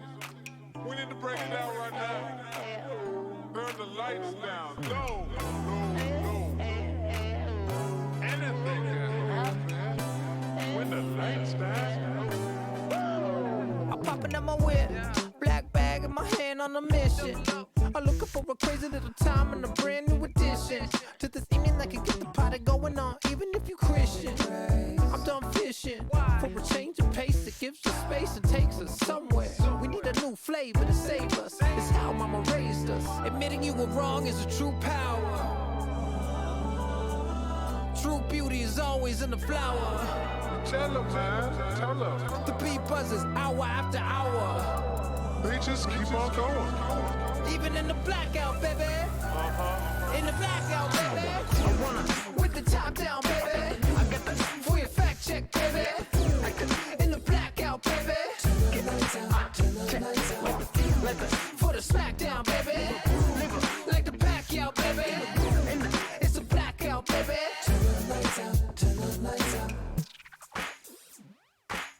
Wait a minute, wait a goddamn minute. Trying to tell you something about forgiveness. Trying to be a light that can shine on your children. Some think a man's working with it, but what we really need is compassion. This lasting in true fashion. That's the power of the woman, and that's only my opinion. But I pity the person that will try to deny the greater image. Admitting you were wrong is a true power. True beauty is always in the flower. Just look, man. Just see us. The beat buzzes hour after hour. It keeps going and going. Even in the blackout, baby. In the blackout, baby. I wanna with the top down, baby. I got the for your fact check, baby. In the blackout, baby. Like the for the smackdown, baby. Like the backout, baby. It's a blackout, baby. The city lights shining on up to the sky. A perfect night to shut it all down for the vibe and hit the switch and bring it on down to the floor. It's a blackout, baby. It's a blackout, baby. I wanna with the top down, baby. I got the for your fact check, baby. In the blackout, baby. Like the for the smackdown, baby. Like the backout, baby. It's a blackout, baby. Turn the lights out, turn the lights out. I wanna with the top down, baby. For your fact check, baby. In the blackout, baby. Turn the lights out, turn the lights out. Like the for the smackdown, baby. Like the backout, baby. It's a blackout, baby. Turn the lights out, turn the lights out.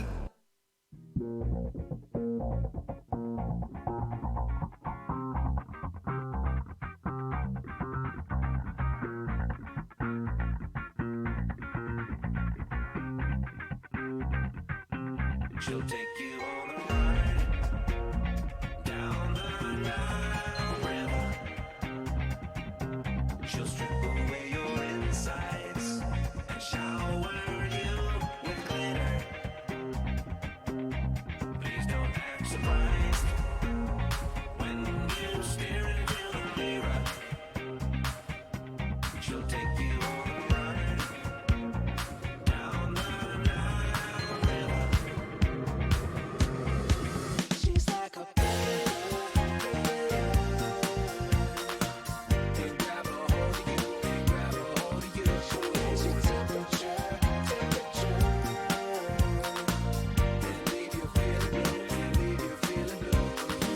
She'll grab her, she'll grab her, she'll grab her, and leave you, and leave you, and leave you blue. She'll grab her, she'll grab her, she'll grab her, and leave you, and leave you, and leave you blue. Like a pachyderm, but without the fur. Like a worm, she's rootin', tootin' Vladimir. She's no amateur, she'll cause a massive burn and leave you comatose, lonely, holding your catheter. Down the Nile River, she'll strip away your insides and shower you with glitter. She's like a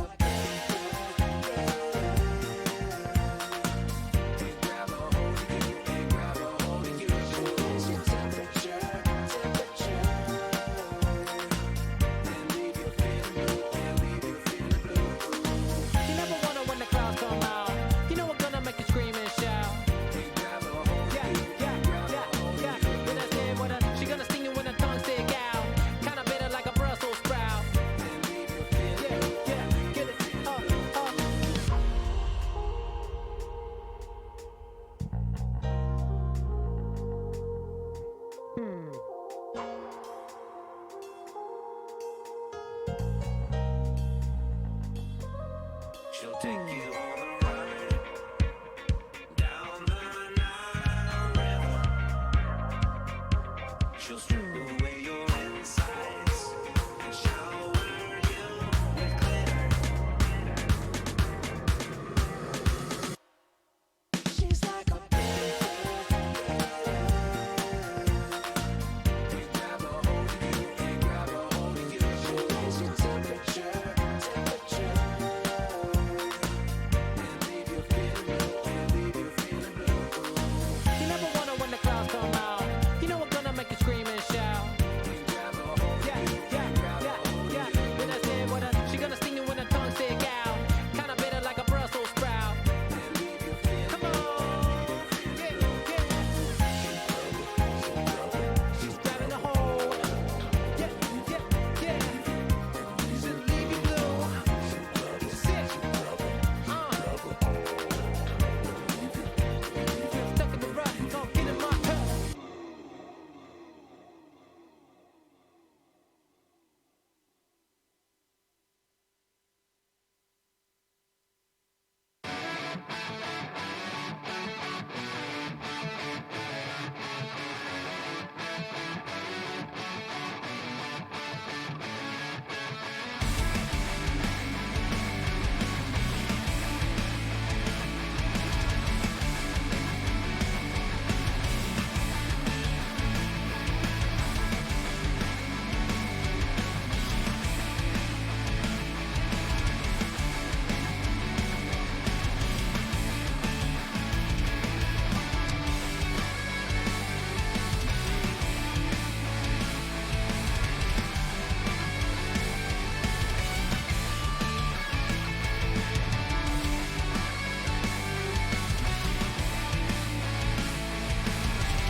All right, welcome back. Second half about to commence. Ravens kicking off with the lead, 27 points to 19. Kenny Andres back for the play-by-play action, supported here in colour by Gerard Fitzpatrick.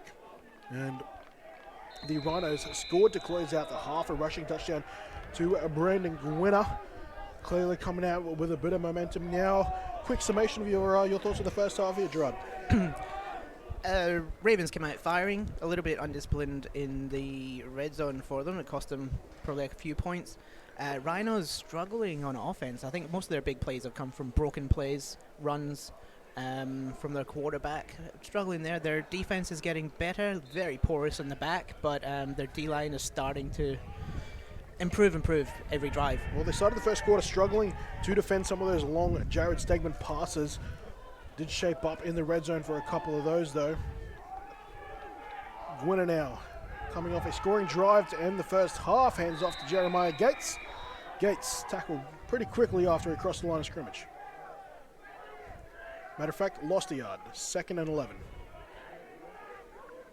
Be interesting to see how they change their play calling as well for the Rhinos. It seems like they've come out with a drive where they've been running the ball, then they come out with a drive passing the ball, then come out with a drive run. It's been balanced. Yes.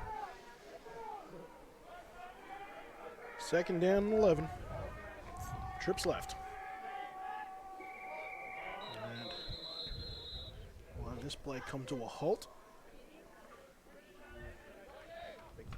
Equipment violation called there on one of the Rhinos offensive linemen, number 77, Sid Smith. Yeah, it looks like he didn't have his helmet clipped up. Silly penalties for these. Like, Let's throw in that early period. Saw people learning, but got to have your chin strap buckled up. Second down and 11. Gwinner passing short to Jervier. And Carl Jervier can't do a whole lot of it after the catch. this is something that myself and Phil were just talking about in the break, is that on the trip side, that corner is playing so far off, they're leaving a big gap there. I was wondering if they were going to pick that up and start picking on it, see if they can get that corner to come down a little bit more. Managed to grab a couple of yards out of that play. We've got 3rd and 9 now. Start of the third quarter. First possession of the second half. Rhinos with a first third down conversion of the second half. Going deep is Gwinner over the middle, off the hands of Newport and almost intercepted by the Ravens. I think that's Dan O'Day almost bringing that in. It's Dan, oh no. He's dropped this one. Newport was open, wide open in fact, but good coverage though, but this is why people play DB. Maybe he's acclimating to the weather down here. That's his second drop so far tonight, Phil Newport, but has been handy enough to help move the chains in other facets.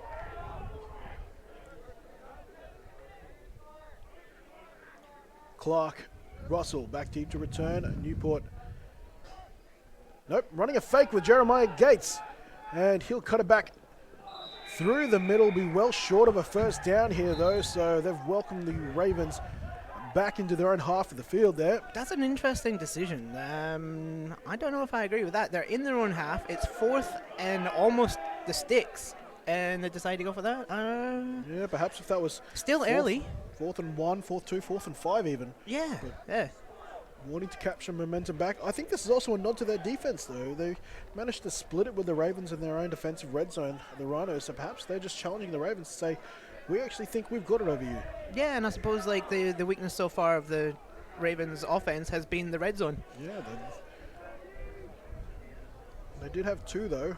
Russell, although that was just outside the 20, and then they did have the one inside the red zone where it was a stretch play to Nigel Forsett that got them their first rushing touchdown of the evening. Yeah, but then when they ran that play again, they shut it down quick. Absolutely. First down and 10. Stegman passing on first down, checking off and throwing to his right to Clark. Don't need to be better in the end zone if you score from outside it. Yeah, there we go. Like they just play so much better when they've got a lot more fields to play with. If this was in the red zone, it'd probably be overthrown. Just saw one of the celebrations there. Clark going up, trying to tap hips with Forsett. Forsett came off second best. Like let's just be glad that they didn't come out with an injury on that. Exactly right. And Stegman, not his first read on that play. Came back to the backside. Yeah, good read by Stegs. Wanted the wheel route initially, it looked like. Came back to the streak, which... Also good luck with the O-line. Managed to give him that time in the pocket, especially against this tough D-line. Clark denied a touchdown earlier. Gets this one receiving, and ball is up, and ball is no good. Wide right. They all look good, but he has missed a pair of them tonight. Where Russell Bones, as he's known as around the league. He's got his own theme song now. Yeah, he's got his own title. Them bones, them strong bones. Careful, we'll get copyrighted.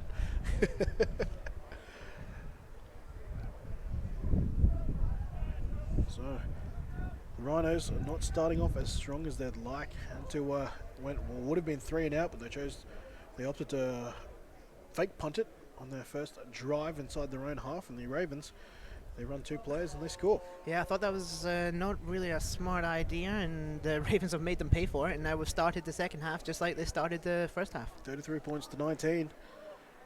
Couple minutes into quarter number 3 here, week 4, Queensland, Gridiron Queensland TV. Brought to you this week, calling all sports Brisbane.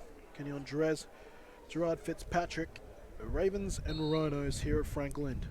Let's see if we can get it in the end zone again. You really don't want to give it to... Oh, a squib kick. Squib kick, whether it's intentional or not. So Oh, it would be intentional. It would be intentional. He goes, Javier, I should say. He's tackled down inside his own 20. Rhinos will start around their own 18. And Stokes went for the German suplex tackle. Coming back with a healthy knee, it appears.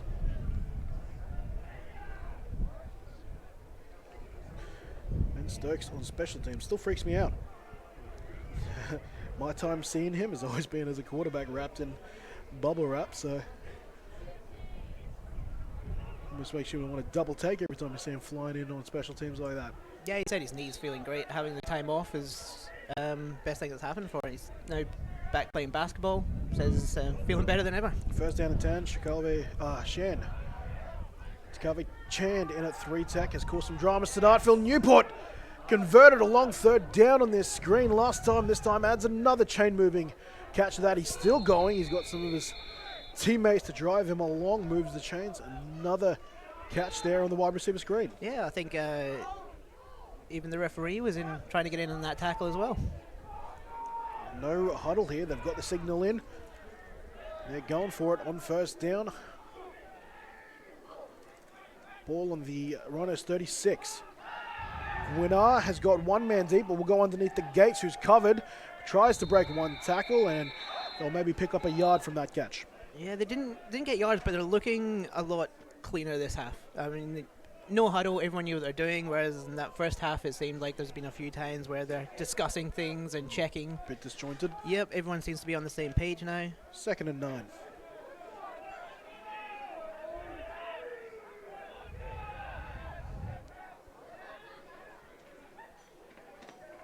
Winner. Team looks stronger once he started running back into the first half. That's exactly what he'll do here on second down, and he stopped nicely by the Ravens though. Again, chunks it forward for another yard. This will be 3rd and we'll call it 7. He's trying to get up so he doesn't have to come off for a play. It looks like he was hit pretty hard. He's trying to hide a limp, if you ask me.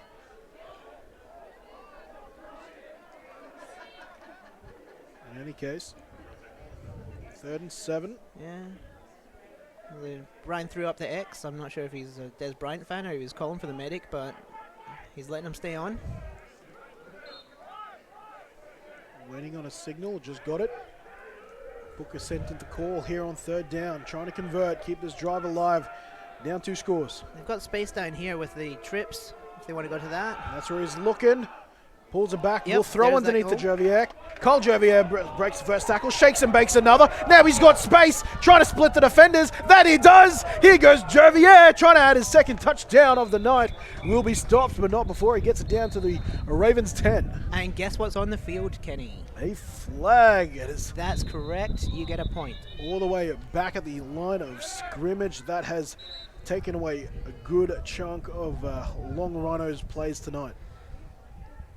But as we can see from the booth up here, is when they go trips, there is space there. Like, you need to just keep taking that until the Ravens take it away.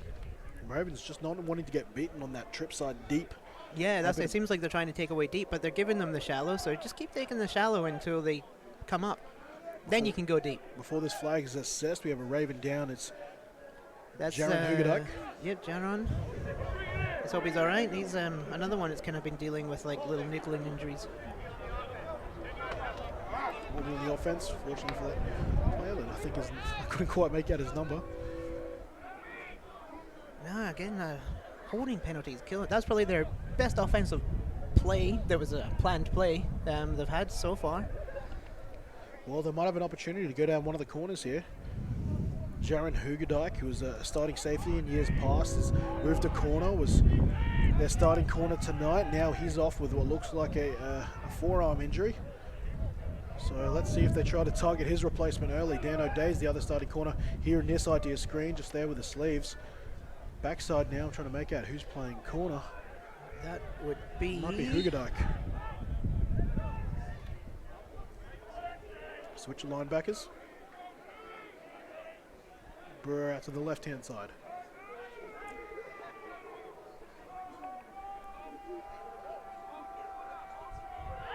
Showing blitz of the Ravens, and they will blitz. Only one extra though. Getting it out nicely is Gwinner out to Gates. Gates with a full head of steam. Let's see him in action.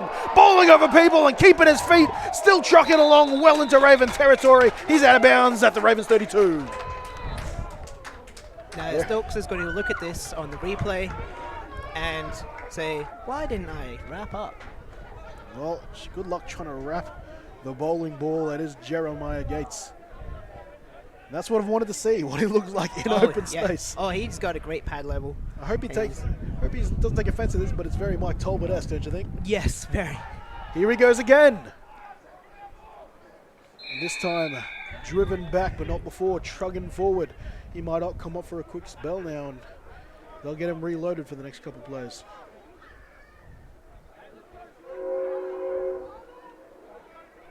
No, he'll stay in the game. Second down, and we'll call it 5.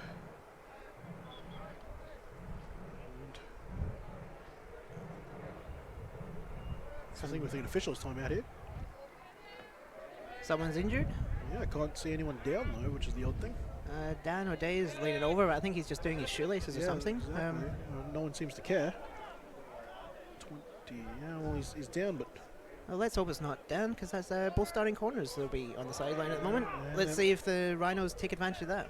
I genuinely think he was just doing his gloves. No, it was him. Oh no, check that. Further down the mark, there we go, we didn't see him amongst the purple. It's 48.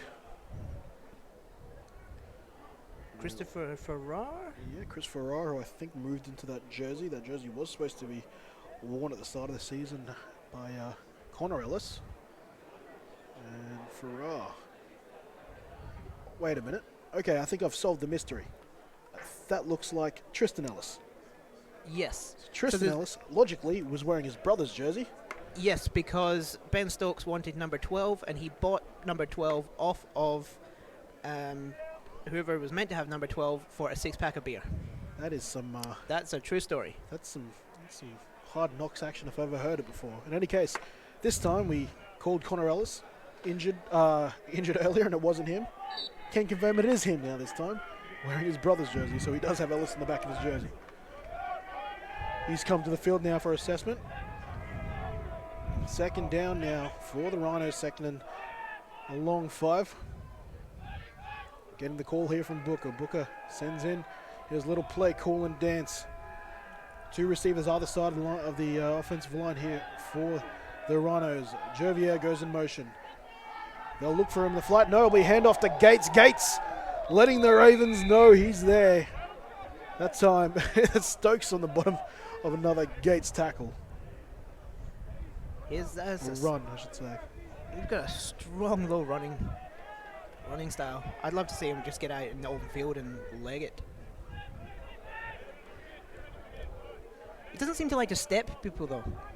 He'd rather go through than around. I don't mind that about a back. I was actually joking about it. Some of the scouting reports suggested he loved his bit of a cutback. He goes, I don't know where that's from because I hate cutting back.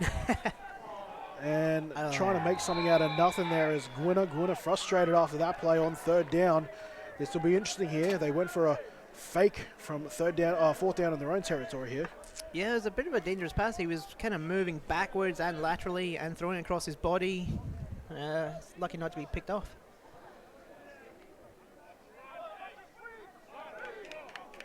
He was under pressure there. He might have had a bit of one-on-one downfield if he had his feet set, but the pressure did not allow that. 4th down, they're going for it. Won't be a run to Gates, but he is in the flat. Gwinner over the middle. It's complete to Jervier. Jervier really coming to life here towards the middle stages of this game. That was a 4th down, and that's taken them over for a first. So huge play. Ball down to the Ravens 18 inside the red zone now. Worked better than a fake punt. Yes, sir. So, Jervier. Starting to get a bit of rhythm on offense now, the Rhinos. Jervier in the same target. No, about to the right, and I think that's to Gates. Gates, again with a bit of space. Breaking tackles, rolling into the end zone with some gusto. Jeremiah Gates in for a receiving touchdown.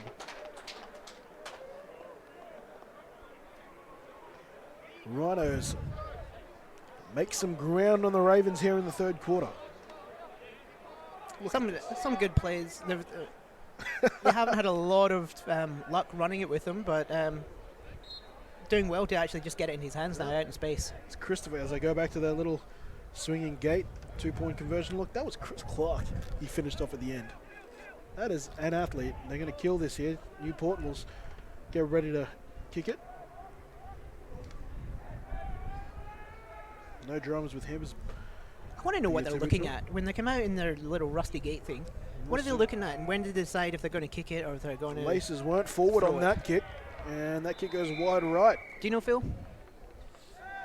They could be looking to see if there's just a little thing at the edge there, whether the Ravens commit to where they put the players, or whether they could just be trying to get them so they're not as set when they move back and line up. Because when you line up on defense to block the punt, you want to get down, you want to try and figure out what hole you're going to go through, and that just doesn't give them the time because they want to move back in and figure out where they're lining up. Well, there you go. Bit of logic there from the trickery man himself. It's actually a bit of a play just to enforce that PAT chances. That's not a bad guess there, It's an Phil. I educated like it. guess. I like it. Don't let them pick their hole. Go stop that penetration whichever way you can. That's football, Kenny. So following that unsuccessful PAT, 33-25. 8 points again, the buffer. Well, haven't been able to get more than two scores away from them, the Bayside Ravens. In this case, the Rhinos have brought it back to a one-score game. And the Ravens are now out in this bloody formation, 2x2x2, or that's kind of messy formation actually. Well, a beautiful kickoff there will be called back.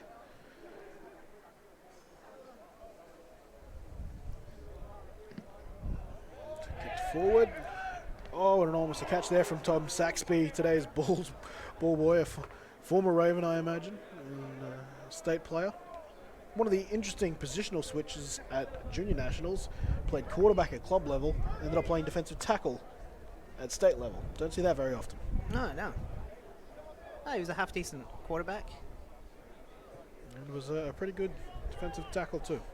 In the Queensland Sun Devil side, coached by John Booker, who went on to go through undefeated and taking out the junior title, making that a three-peat for the Queensland Sun Devils at the under-19s level. Ellis looks like he's come back from the sheds and making his way back to the Ravens sideline. Newport. This one is just as high, but fairly shorter, and it's bobbled actually by Russell, and he'll be met by the kickoff team, tackled nicely. And the Rhinos defense are back on the field, as is Jared Stegman and the Ravens, who will be seeing the field for the second time in this second half. A quick two-play drive and got them on the board for their first possession of the second half. Yeah, they didn't get the return on there, but I think if you're a Ravens player, you'd just be happy to get the ball there with the way that ball sat in the air, and good work to Bones to just protect it. Not every good play in football has to be a touchdown or massive yards. Just play smart. Exactly right. Trying to get a few scores around the ground. Messaged in, not quite the case yet, but here goes Fawcett. Nigel Fawcett is gang tackled on the Rhinos sideline there.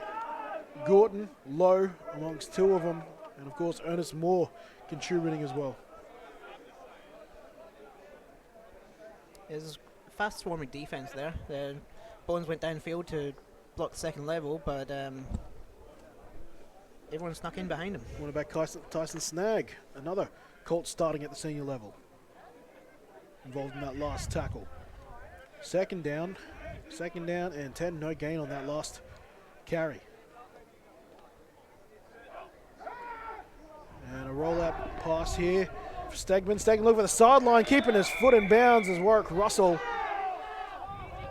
The Rhino sidelines definitely claiming his out and complete disbelief that was a catch there from Warwick Russell. Yeah. It looked like a pretty solid catch here from our view. Yeah, no, he was out, but he caught the ball first. And more importantly, for a first down. Yeah, you can see the left foot in there as he gets possession. This isn't the NFL. 1 foot equals 2 feet. Exactly right. Running by the IFAF rules, which falls heavily in line with the NCAA rules, which probably more people are familiar with. And unlike the NFL, as my color commentator today just spoke about, you only need 1 foot in when controlling the football to deem it a legal catch in bounds. Spread formation for the Ravens. 1 foot, 1 knee, 1 elbow. Stegman is flushed out of the pocket, throws it while climbing, and too many weak beaks behind it, and that's overthrown to Mitchell Bessie. Bessie's been up all night with the baby. He's not feeling as fresh. He would have caught that on a normal day. Of course, you mentioned Bessie, father for the, really for the second time if you want to talk about it. 1.5. But his first time going through the childbirth process with his now wife, Kestra Bessie, formerly Nay Trieste Mono. Yeah, Kestra's at home watching. Yes, she is. Probably getting the football itch herself. A very talented running back for anyone who hasn't watched the women's division in the past 5 years. She is. She actually sent me a message the day she gave birth saying that she needs to get into rehab. She needs to start rehabbing to get back in football. And a penalty there against the Rhinos. Actually missed that flag. But it is against the Rhinos, and this will gift what looks like 10 yards to the Ravens and an automatic first. Oh, they moved those chains pretty quickly too. It looks like that might have been pass interference. Roughing the passer. I apologize. So, automatic first, 15 yards. Given to the Ravens there. Got to be looking after them quarterbacks. First down and 10. You see on the screen that left tackle there, Jerry Agata, last year's starting defensive tackle, has moved out to the left tackle for season 2019. They seem to be double teaming Bones here. In Clark, play action, going deep, pump fake. Stegman's going to run with it himself. Spacer on the outside, he's trying to race more will catch him. Stegman might just have enough. He very well could have been out just before the marker. I thought he was about to throw the ball there. He was, I think it was like 2 yards downfield. I think he realized at the last minute. Went, oh, nope.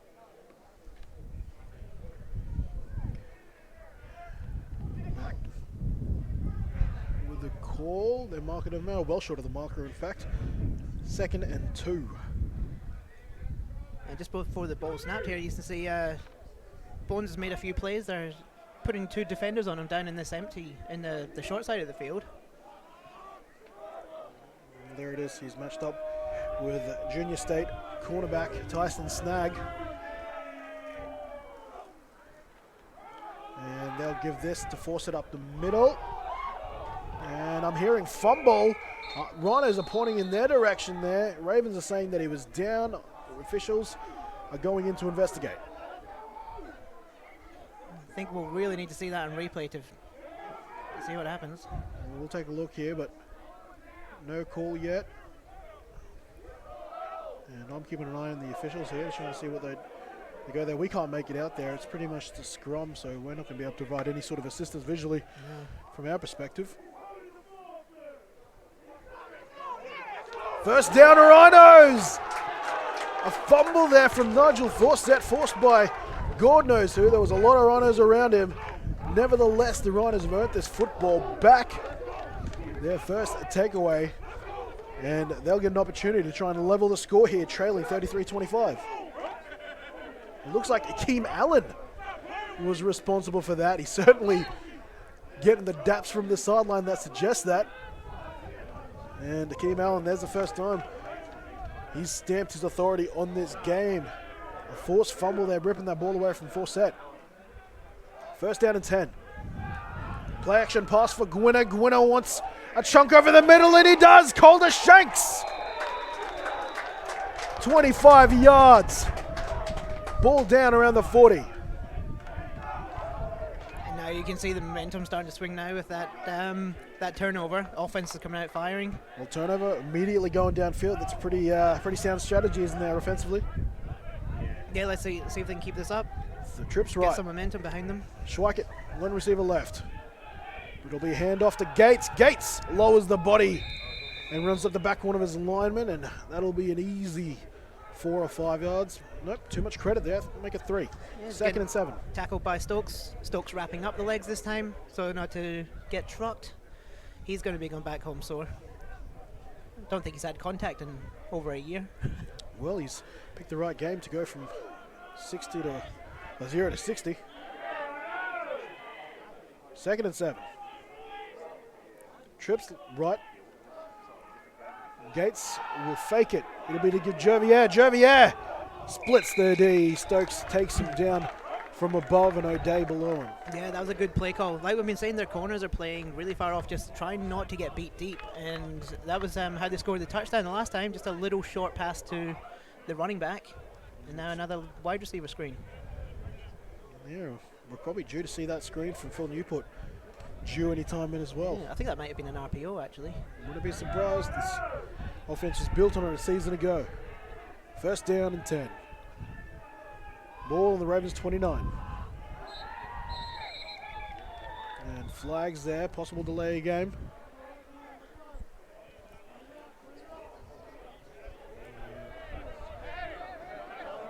We'll start on the offense. And moving back 5 yards for first and 15. That's a momentum killer. Especially after those successive plays that had them going in the right direction.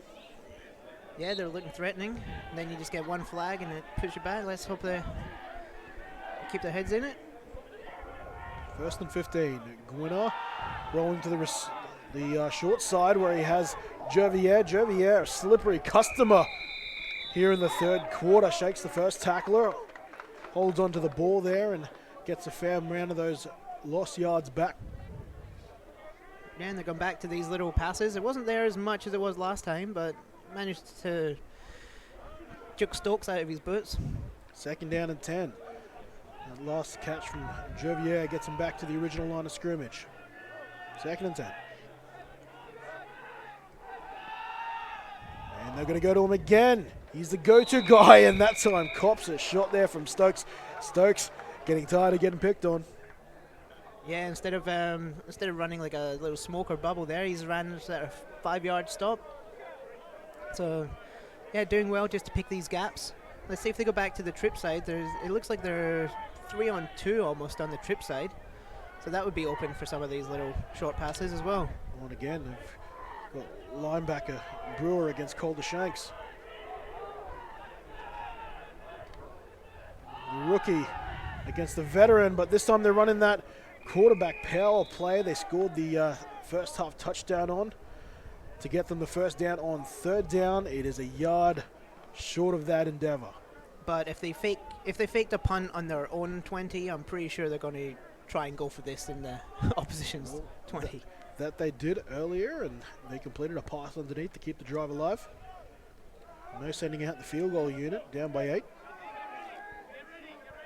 And I was going to see if Gwinner goes under center here. Hasn't done a whole lot of that. Trips left now. Schweikert in between Shanks and Jervier. Jervier, tight coverage on him from O'Day.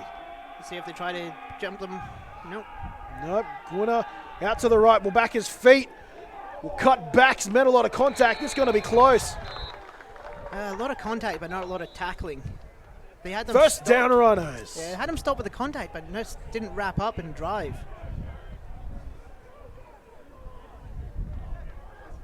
Brewer on the blitz on the other side, and you're exactly right. That stop there might have been enough there from Adoniel Thompson, but spinning out of it is the elusive Gwinner and earns his team a fresh set of downs. First and 10.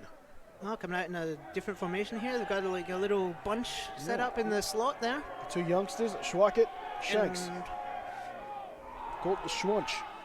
Stepping up in the pocket, he'll run himself. Gwinner's got space, he'll try to cut back, but Chris Clark will round him up, but closer and closer they get. another run by the quarterback. It seems to be their go-to play at the moment. Well, that is one of the benefits of the play. Isn't there? He's happy to turn that into a handful of yards. Second down and call it 2.5, 3. I'm not sure who's meant to be covering who over in that trip side, but it just looks like there's 2 on 3. It certainly does. Ellis back on the field now. And a shovel pass back to Gates. Gates with some space. And Gates a yard short of pay dirt. That was a nicely little setup play.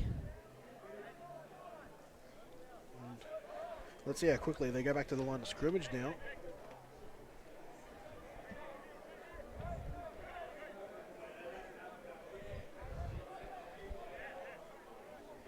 It'd be interesting to see what sort of defensive formation the Ravens are meant to be in. It just looks like they're covering 3 receivers on that trip side with 2 DBs. I'd like to know where that third person's meant to be. Almost a linebacker underneath, isn't it? They're trusting their outside linebacker to match up for him. They might consider him a safety. Speed option here from Gwinner. Gwinner's in for a score. Ravens ran it earlier, as do the Rhinos. Their attempt goes in for 6. And yeah, they've made them pay for that fumble. Traveling the field, they went 68 yards or thereabouts to turn that turnover into points. And they're going to try and level the scores here with a 2-point conversion. No swinging gate look necessary. No, yep, they're just coming out in the same formation. No one's covering this bunch. 33-31 now. Clark comes out to cover it. He calls Brewer out. Brewer out. The Brewers. offense are waiting for the defense to line up. Alone in the backfield is Gwinner. Gwinner has his option of slants and takes the first one, which is Gates. Gates, he adds a 2-point conversion there. Proving he can split out into the slot and catch a pass or two. Scores a level, 33-33 towards the back end of the third quarter. Right, now we've got a game. It doesn't feel like it should be a tie at the moment. It seems like the Ravens have had a lot more success on offense, but with that first defensive touchdown and a few penalties. The Rhinos, they've kind of done it in different ways, haven't they? The Rhinos have been sustained long drives to earn their points. The Ravens feels that way because they've been scoring in, 2 to 6 play drives. Yeah, lots of big plays, and yeah, Rhinos scored first on defense, had a couple of pass plays, a few run plays. Well, Offense looks completely different this half than it did the first half. They kind of went away from just trying to bomb the ball, and they actually read what the defense has given them, and they're going with those little passes outside, runs.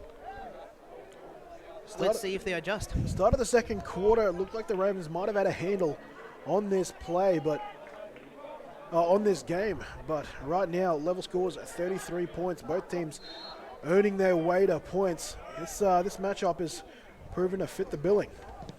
Just got a score update. The Stingrays beat the Bears 35-0. Well, it sounds like that first half was an outstanding effort, but far from it. And a fantastic coverage on the kickoff there by the Rhinos.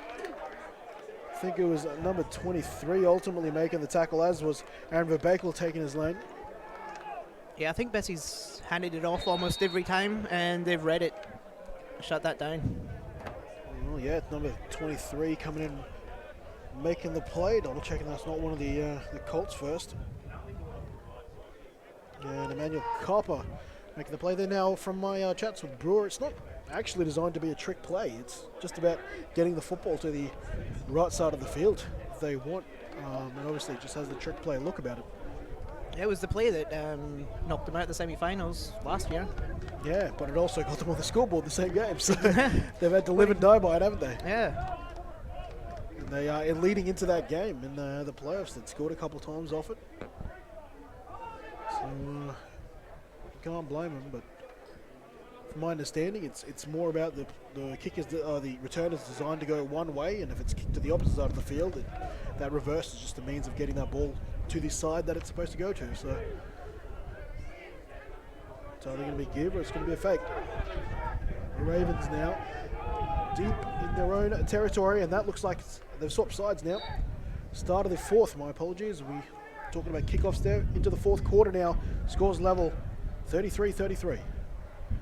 Stegman now, you could argue he's throwing into the breeze that's just picked up again here at Franklin. Throwing to Tate short. The coverage is good. Coverage on the play there from the Rhinos, number 24. It looks like the Rhinos might have adjusted their coverage a little bit more. They're going with more of a press. Maybe try and take advantage of that D line. Go with like a man press to keep Stegs in the pocket just a little bit longer, so that their D line can disrupt him. Trying to forget who number 24 is. Again, a lot of players playing up for the Rhinos, so the team list a little all over the place at the moment. 2nd down and 10. Stegman over the middle to Tate. Tate this one, he reels this one in, even after copping a shot there from Ernest Moore.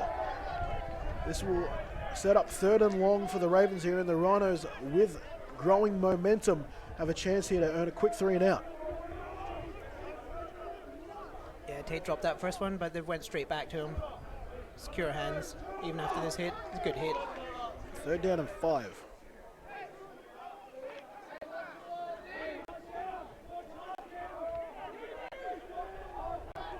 On 3rd down. This is a real big play here for the Ravens. Their offense haven't had sustained drives in this game. Forced out in the flat. Stegman rolling right now under pressure from Lowe. Lowe will force him to pass, and it was a pass intended for Braden Quinn on the sideline. Incomplete. The Rhinos have a 3 and out. Yeah, good defense by the Rhinos. It looks like they're going with a cover 2 man. So they're man covering the receivers and taking away the deep, where they've been a little bit porous with a couple of receivers, safeties. Punt unit out. Looks like it is number 29. It's the Triple M radio presenter, and David Nash, 2nd year with the Ravens. Came down from Cairns, if memory serves correctly.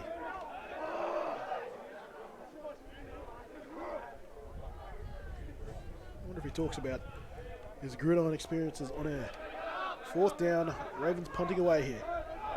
That being said, this is exactly where the Rhinos fake to punt themselves. The Ravens won't follow suit.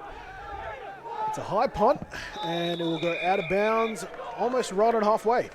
No, a little, and won't quite get it out of their own territory there.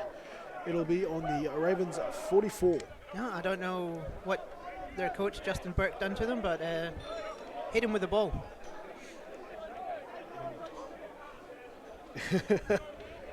Cops that. Jezza Burke. 1st down and 10 inside Ravens grass. The Rhinos now. This is very good field position. And it's a very good game of football. The Rhinos, they have been the winners of this 3rd quarter period, now into the 4th. Gwinner, rushing touchdown earlier in the 3rd. Looking downfield, will he hit Gates? Yes, he will, but the coverage is there. And the man in Ellis's jersey takes his chance to take a shot on Gates.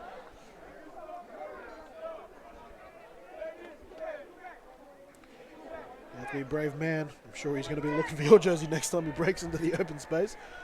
2nd down and 10. Yeah, and they're sticking with this little short passes out wide, and you can see the DBs now starting to creep up a little bit more. Good protection there from the offensive line. Jervier grabs another catch, shakes the first tackler with a stiff arm. Still going. Hasn't he been a revelation in the 2nd half? And again, Ravens defense going with some hits, but no tackles. Should have been stopped there for 2 yards. Didn't wrap up. Got the 1st down. Jervier not quite from the winning program that Phil Newport was, but has a healthy share of the athleticism. Certainly putting it on display now. He's the outside wide receiver on this trip set. Spread, 5 wide. Good protection here. Gwinner throws off his back foot though. Gets it on the crossing route to Gates, and Gates shows off a nice spin move that gets some positive yardage on 1st down. I think he's going to be annoyed when he sees this on film though, because number 11 going across the field, as you see on the replay, was wide open with no one in coverage. Yes, he was, and that's actually the same formation and same pass play they used to score in the 1st half. Yeah, and it looked like in that 1st half when they scored, there was a kind of miscommunication. Or they're going back to it. They're going back to the same play. Going out to the slot. Pass caught originally over the head of Shanks, but Newport keeps his eye on the ball. The Rhinos have the lead for only the second time tonight. Wow. It's an interesting route concept having two people go deep, like 4 yards apart from each other. Yeah, But well, it's the four verts, and they just had to work their own spacing out. In any case, it worked. The Dirticals. Must have been. Score 39 points, make that 40. 40 points to 33. We have got a shootout. And also, I think this is only the third quarter, isn't it? Nope, just into the fourth. Just into the fourth. One big point about this game as well is the missed kicks. Like, it's a 3-point game. The Ravens. If the Ravens score, are they going to convert? They've missed quite a bit. And yeah, that's kind of cost them. Well, this is a true old-fashioned shootout. Happens frequently in the NCAA, surely the NFL. GQ, haven't seen a shootout here that is caused by good offense. It's actually a bit of a rare sight. There's more offense in this game than there was in the opening game of the NFL. Ain't that the truth? If the Bears are watching, both these quarterbacks are available to replace Mitch Trubisky. Won't even cost you a 7th round pick.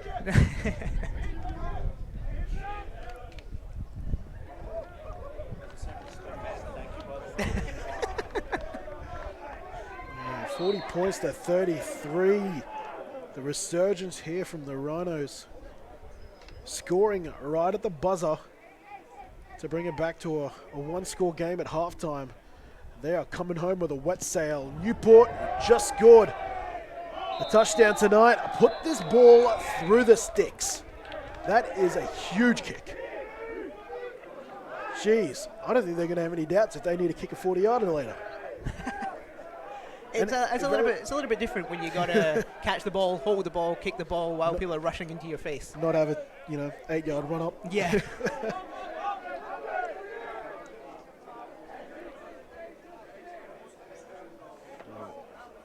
Touchback here. The Ravens now.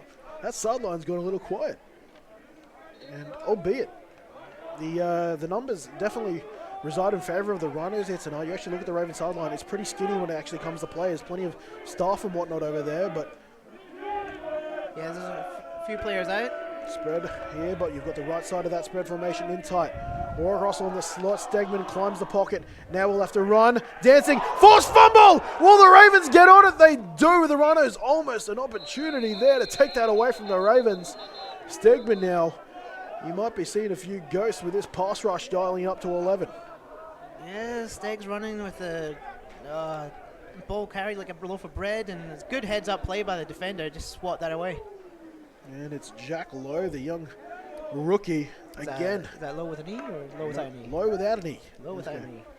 But Coach Booker said the youngsters drive this team. They're the ones challenging a lot of the veterans. They're the one bringing the energy to each and every practice. And this is why so many of them have earned the starting position on their team. I can't think of too many coaches, except for maybe in recent time, the Gold Coast Stingrays, who would offer so much belief in their young players.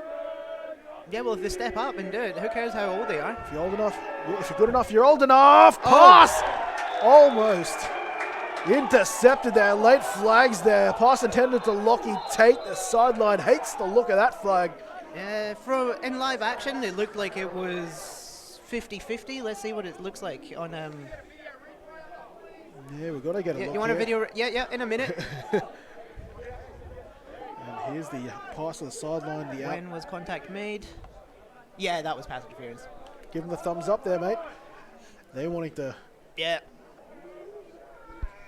And they're not going to like that sound, but the pass is certainly justifiable.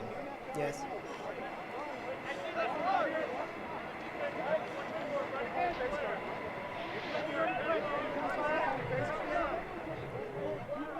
Emmanuel Carper pushing Lockie Tate there before he had an opportunity to get hands on the ball. Yeah, it wasn't too close, but it was still before the ball got In there. live action, that's pretty. A lot. That would have been a no call for a lot of officials there. Great call there from Bob. Yeah, that was a very good call. Stood at ground as well. Had you know, 40 grown men in her ear telling her she's wrong there, stood by her decision. First down and 10.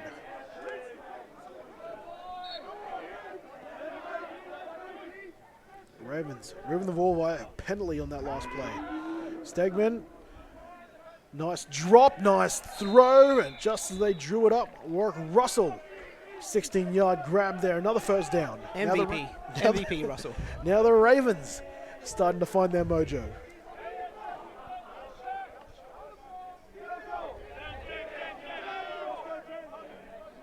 It's about this point of the game you expect a player like number 55 to, Keem Allen. yeah, just step up and just take over this defense. Players make plays. See Michelle Shanks and Mother of Calder tuning in. A short pass there to Clark. Clark tries to spin out of the tackle. He's taken down after about a 4, maybe 5-yarder pickup. And the Ravens deciding to just keep it in the air. Couple other GQ alums now tuning into the stream. Sean Hunter, former Logan City Bear and Sun Devil alum, former GQ president. Hey, Bailey Spanky. Benson a buddy. Also tuning in. Hello to all you, as well as Shannon Warford. Probably with Carlos by our side as well, I'm guessing, tuning in. Second down, Stegs looks for Russell again. Russell comes up good again. This will be close to a first down, possibly just short. Yeah, I don't think he's dropped one yet this game. And they haven't all been easy either. Just about 2 yards short there. We've got 3rd and 2 here. Another third down and short. Conversion attempt needed here by the Ravens. Stegman, quarterback number 3, needing to construct the drive here to catch up. Furthest they've been down all game has been at 1 point when they were trailing 7-6. That was back in the first quarter. After a defensive touchdown, had them behind on the scoreboard. Stegman now needing one of his finer drives. I'd be expecting Bones to be double teamed on here, which means maybe that other receiver is going to be one-on-one. Quick pressure there, and they bat that down at the line. James Cowlishaw, the treasurer, getting his mid in there and taking away the passing lane. That brings up 4th down. Now, they're going to go for it, but let's see what they call up. Couple of the Stingrays now. Their game, I think, is over, as you mentioned earlier. Chris Mooney, Reese Perkins. Yep, 35-0 victory today against the Bears. Congratulations to them, particularly after a tough first half, it sounded like. Yeah, receivers must have started catching the ball. Big Liam Hunter, the Thunder, with the unexpected week off after the Toowoomba Vultures forfeited against them. Those not watching the Brisbane Lions semi-final are here watching GQ Week 4. The Ravens against the Rhinos, 40 points, 33 here in the fourth. One-on-one matchup on the top. One-on-one is where they'll go. What another spinning, turning catch there from Bones Russell. Jeez, he's pretty clutch here in the 3rd and 4th. Yeah, and a 4th down as well. He hasn't dropped one yet. Why not?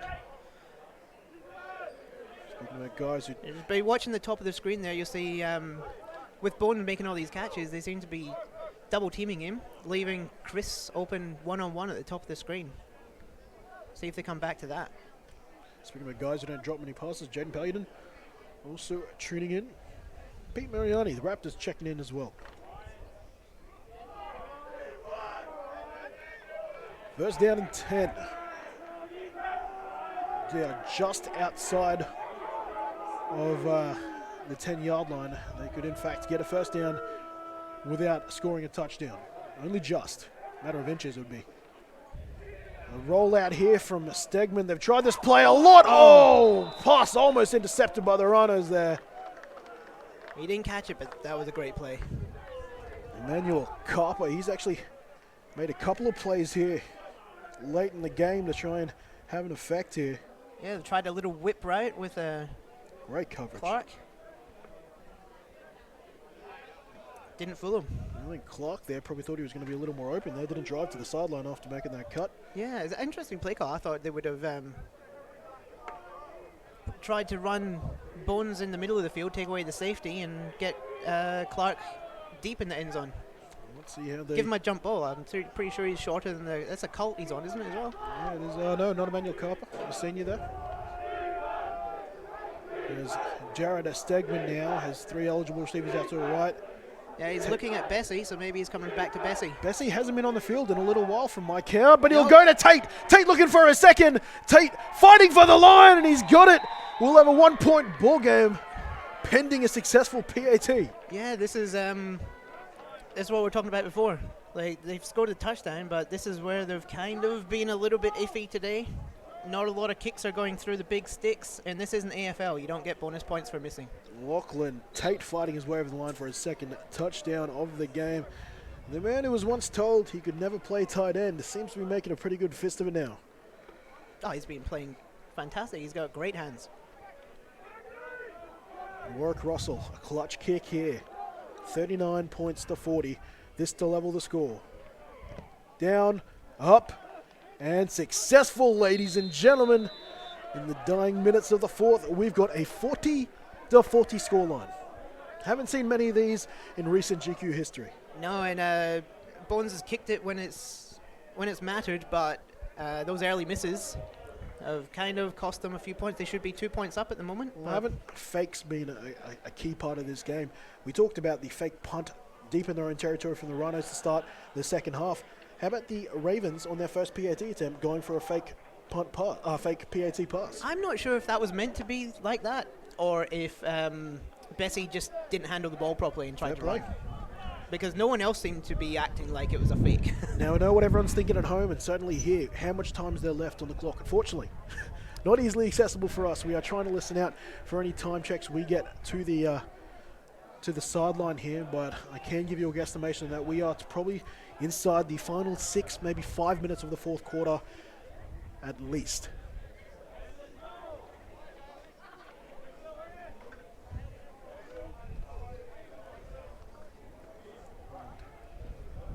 .40. Let's see who's willing to make a clutch play for their respective sides. Early test for both of these teams, both undefeated as of week 4.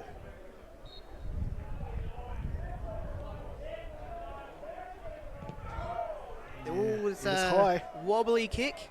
Down, fielded at the 1 yard line. Calder Shanks has made some pretty key returns at the junior level. This won't be one of those memorable ones. He's down at the 21. Not a bad return. He's got it back to the 20. He's got it out of the red zone, which is good because the red zone hasn't been friendly. If anyone in the comments would like to update me on the Lions score, that'd be greatly appreciated. I know you're all watching. I know some of you guys were at the game. Phil's Googling it for you, the Lions score. 40. Yeah. 80 points scored so far in this game, equally split down the middle, 40 points apiece. And they're back to this Trips, yeah, that's all bunch in the slot that they've come to in this fourth quarter. And they're going to put, no, they're going to use it as a run play. I was keeping my eye on the bunch.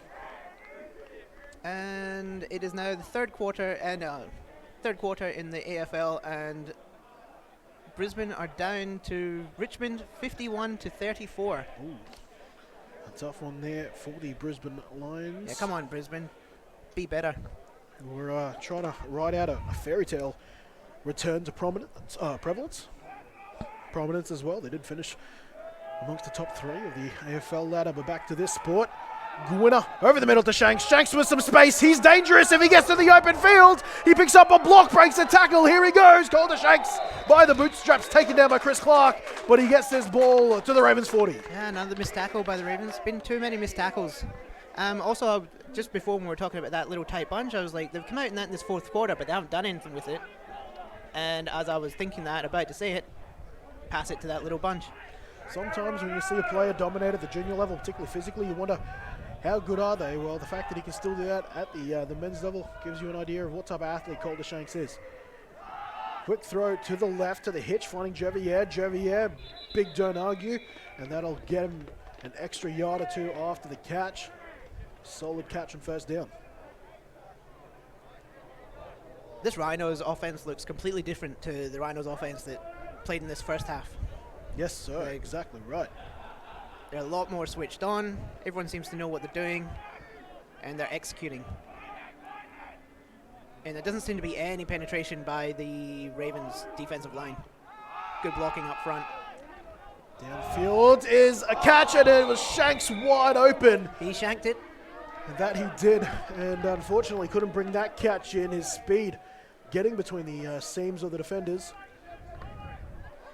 And can't bring that one in. They'll surely come back to that one later. Yeah, he was wide open. He had space. And that would have been dangerous territory as well if he had brought that one in. That's now 3rd down. And about 6, a long 6, short 7. Sounds good to me. 3rd and 6.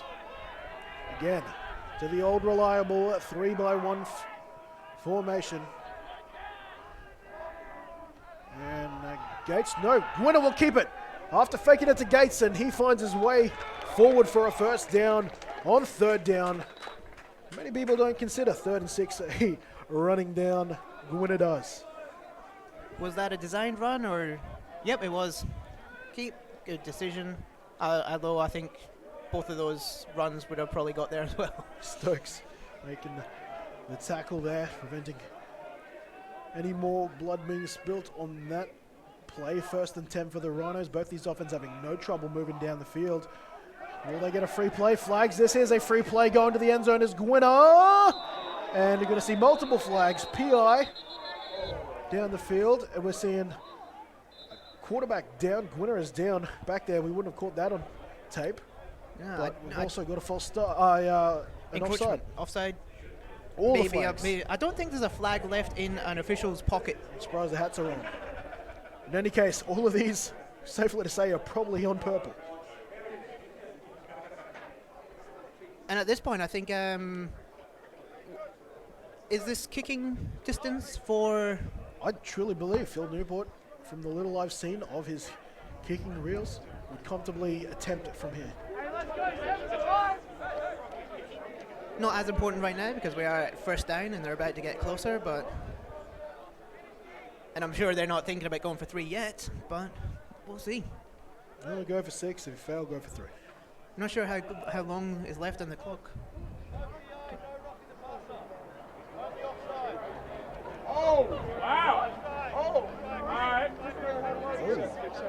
Okay, no PI being called. They're waving that one off. No roughing the passer being called. The only penalty that is standing is the offside. Interesting. Well, that'll make it 1st and 5. Is it Meatloaf that said 1 out of 3 ain't bad, or was it 2 out of 3 ain't bad? You'd know better than I. 1st down and 5 following the offsides penalty. And that's right, I said offsides, because technically in the sport, that's the penalty. Once again, 3-by-1, 3 to the open side of the field. New receiver on the field. No, that's Newport on the outside, sorry. And here goes Gates. No one wanted to tackle him. He went in untouched. Touchdown to Rhinos. What a call there. I don't know if it was a draw, but whatever it did, it had the Ravens in 6s and 7s. Well, that field goal position that I was talking about, that doesn't matter now. That's just great blocking. It Like, is. he didn't get touched. A That's trap block like- there. Like we were saying before, this offense is completely different. They've just completely taken the D-line out of the game. And just under 20 yards on that touchdown scamper from Gates. More on that in a second. PAT is up. Newport adds the extra. And again, and now another 7-point game. Stegman is going to have to lead a game-tying drive here for the Ravens. More and more time off the clock. I don't know if anyone's able to cycle in a time check for us, but correct me if I'm wrong, but I don't believe I saw that blocking scheme used at all this time this game. They whip it out there on a key down and confuses the Ravens who hadn't seen that all day. Yeah, like it really caught their defensive line off guard. I don't think even one defensive lineman got a hand on the running back. Yeah, well, everyone pursued hard to the right-hand side. No one paid attention to the pulling end and guard. And there he went untouched. 18 yards into the end zone.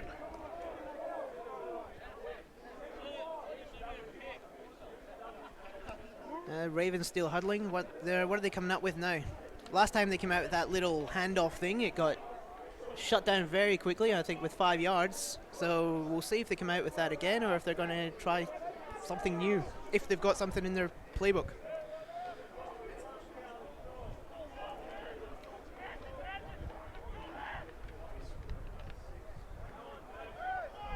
And well, trying to keep an eye on it because last time in the first half, the Rhinos used the clock perfectly, scored on the last play of the first half.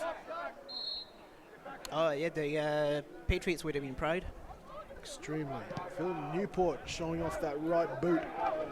And if that was soccer, that was a goal.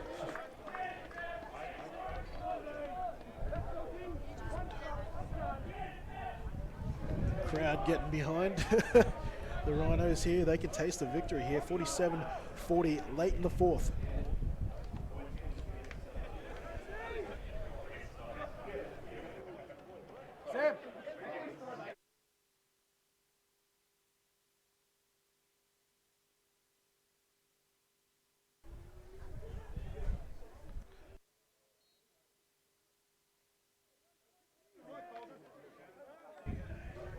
As we try to organise a time check now, 47-40. The Rhinos at home, defending home turf. Stegman underneath to Tate. Tate trying to break a tackle, trying to hold on to the football. Eventually down there at his own 26. Good catch, a sneaky little 2 extra yards after that. Well, one thing we haven't seen since the first quarter is deep to Bessie. Yeah, I haven't seen a lot of passes to Bessie actually. So credit to Henrik Walters, or at least on that play was covering Bessie. There is a vertical difference between the two, but you can probably match him stride for stride. Bessie, a 4'6" wide receiver.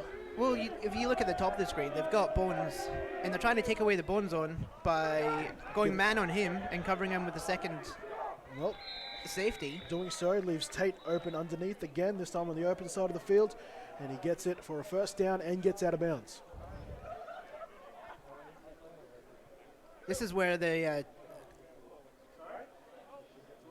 2.5 There we go. minutes. Bit of context.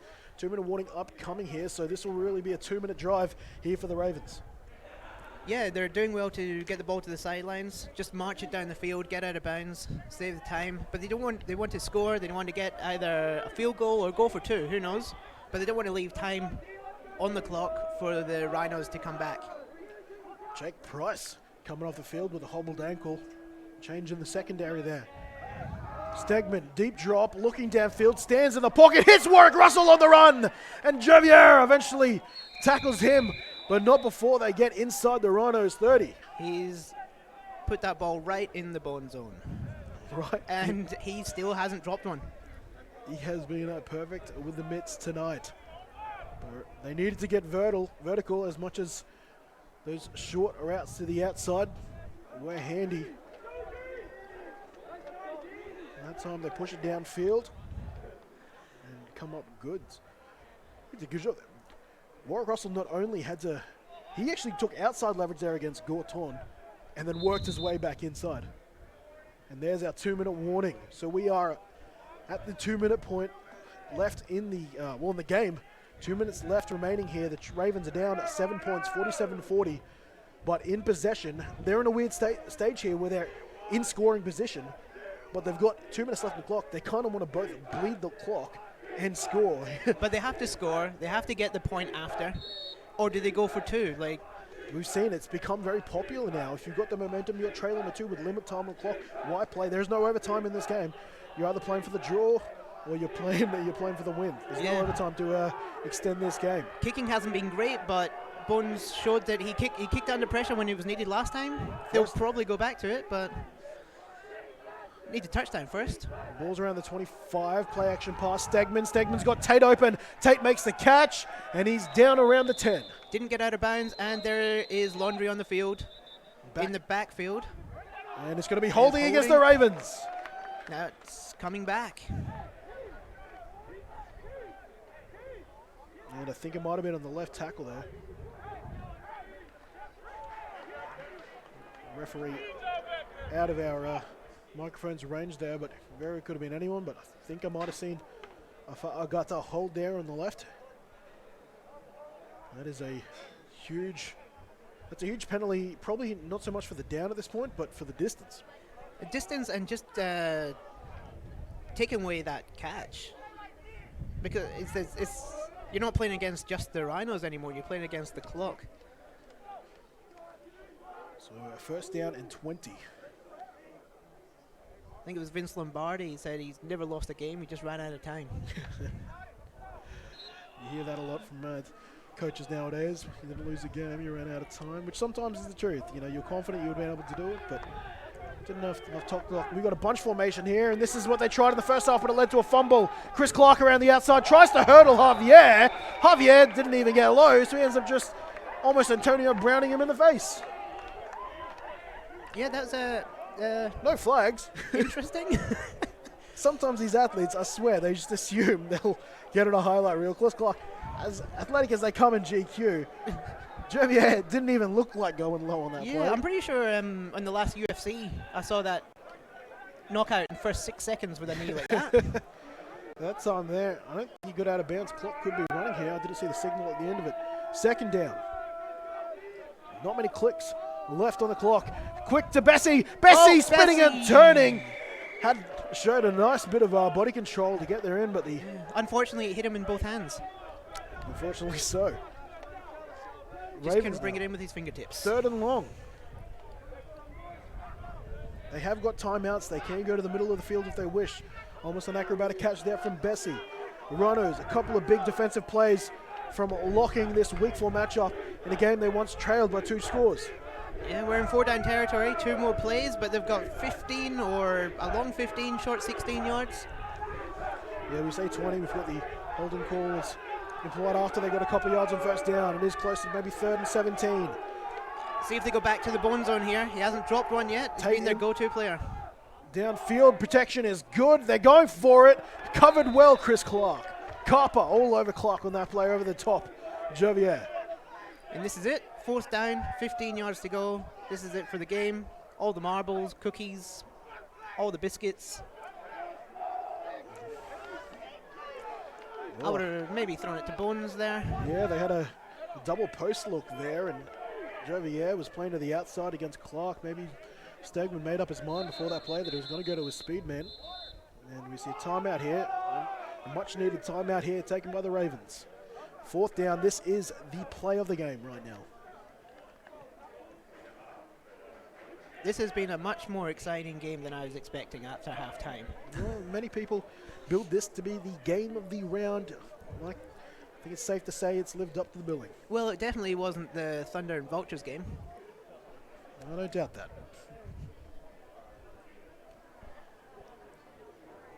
You can almost say it was the stark opposite.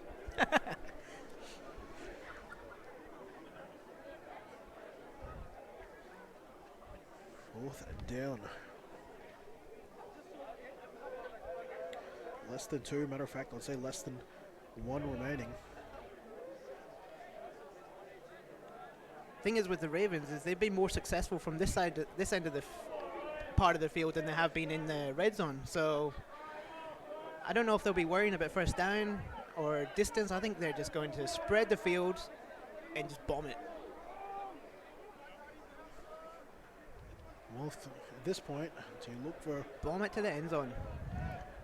somebody who's going to win their matchup from speed or agility, or are you just looking for someone with catch radius? And if that's the case, you're probably looking at someone like Mitch Bessie again. Yeah, for me, I'm putting Bones and Chris Clark on one end of the field, and I'm putting Bessie on the bottom, and try and get Bessie on a one-on-one matchup in the end zone.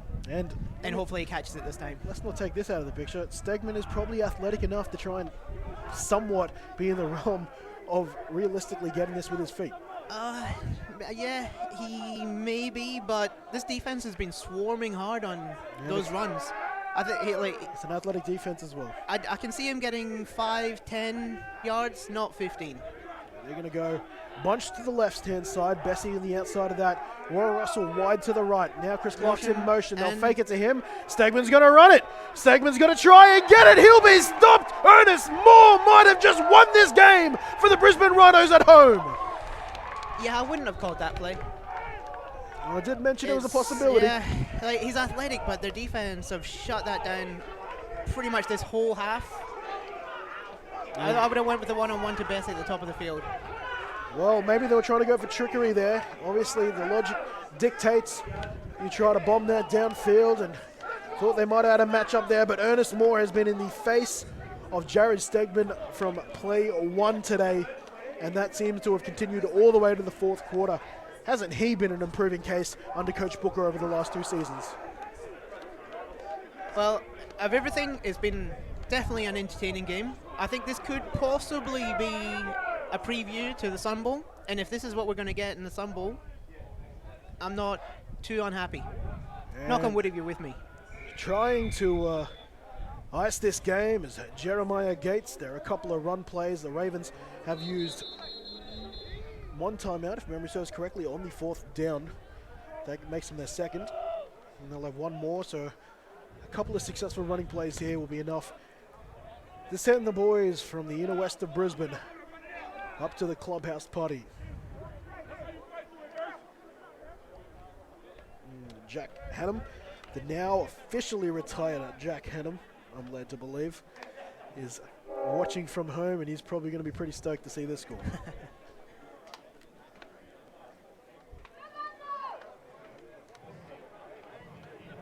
Second down and 9. Not far away. There was just about 2 minutes when the Ravens took possession. Yeah, still not in victory formation, so I'm not. And Here we go. we're going to run this. That ball dangerously up high there on that last carry. But this will be the Ravens' final timeout. With this time in the clock, I don't know if I'd be running my quarterback. You've got the game won. Just run the ball down. I'll tell that to Save the your quarterback. Save your quarterback. Tell that to the Thunder, who Tommy Corwin was their 2nd leading rusher in the season 2018. And barring something catastrophic here for the Rhinos, they should be taking some knees and enjoying their night here.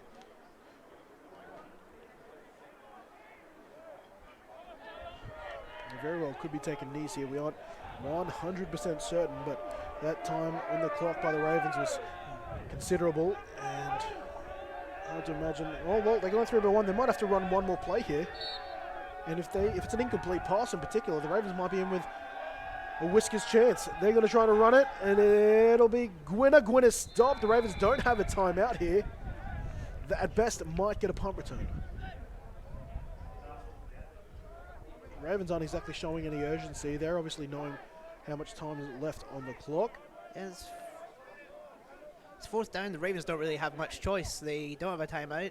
They have to wait for the Rhinos. And this might be one of those weird situations that I'm not certain, but taking a knee might immediately turn it over with, say, 1 second left on the clock for the Ravens.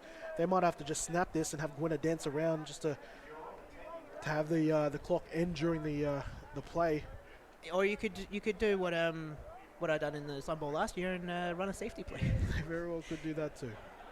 Depending on how long is left on the clock.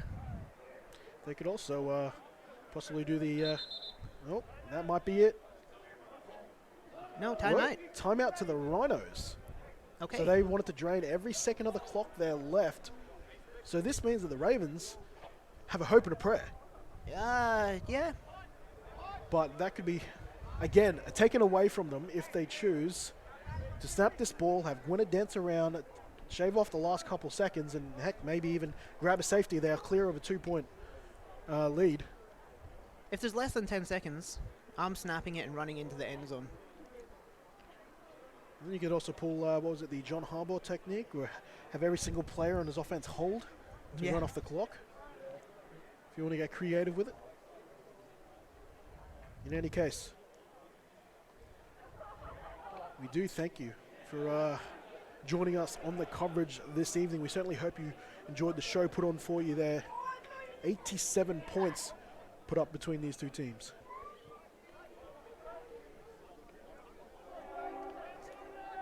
Lots of positives, lots of things to work on for both teams. I'm sure they'll watch the film and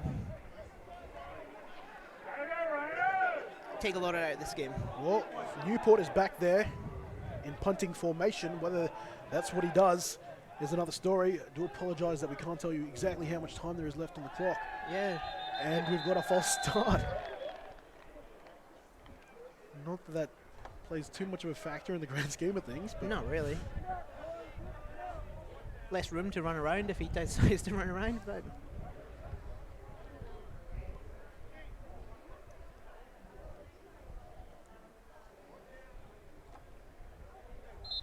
well, we saw Deshaun Jackson in the Meadowlands for the Eagles take it home. The final play of the game on a punt return. that's another false start, not flagged.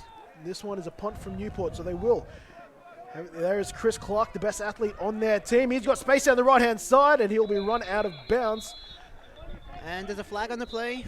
Flag on the play, and the fact that he was okay to run it out of bounds suggests that they've got a little bit of time. I'd say this is probably holding by where it's... no, maybe running into the kicker. Hit the kicker's leg. Yep, I'm seeing her running into the kicker. I don't know if it's roughing the kicker or just running into the kicker. It's running into it, so there'll be another punt here. It's not roughing. Roughing would be an automatic first down. Running into the kicker is, they've made a contact with the non-plant leg of the kicker, which is only 5 yards. And because the Rhinos were obviously more than 5 yards at the time of the punt, they will still be on 4th down here. No automatic first granted for that. But that still takes time off the clock, Yes, it does. So which is your enemy. again, do wish we knew whether it was a case of 3 seconds or 13 seconds. And no block here. The game won't end a la Michigan. And But this is let it bounced. go. Oh, this will be something crazy if something happens here. Chris Clark cutting it back, taken down all the way back inside his own 10. Couldn't get much of a better finish to that punt than that one there. Matter of fact, that's actually probably a long punt on the stat sheet for Phil Newport. Yeah, I'm not sure what Chris was thinking there. I think he tried to let it go out of bounds. Yeah, I think he thought it was going to go. What a fantastic punt to try and possibly finish this game.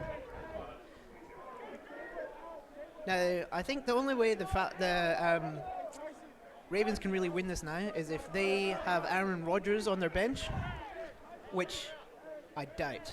And I'll tell you what, Aaron Rodgers barely did enough for Green Bay to win last Friday.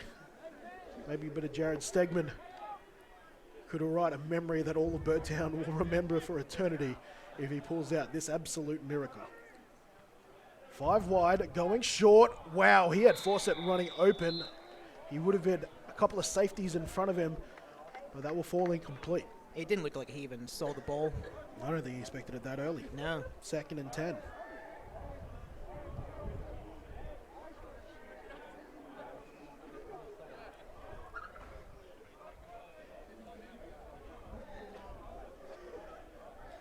Well, let's see if they obviously they can go downfield, but let's see if they start a bit of schoolyard action here. If they just throw it short and try to keep tossing it around. There's a number of rugby league players on this team. Yeah, the Rhinos look like they're in cover 2 man under. They're going verticals. Yep. Downfield, Stegman wants to go down long, and it's almost intercepted off the hands of Jovier. Has caught every offensive ball thrown to him. Drops that one. Yeah, he's tried to get it to Bessie, who was in triple coverage. Well, almost every throw you're going to make at this point is going to be double or triple coverage. I actually thought that one was going to Nigel, but he was And covered as that's well. And the that's it. game, ladies and gentlemen.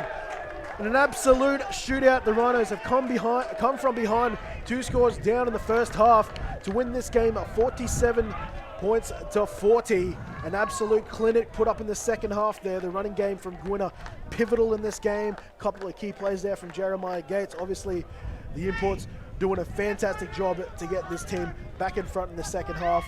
Jovier, another example of a receiver, doing a fantastic job in the second half to start getting that passing game going when it was a bit slow out of the blocks.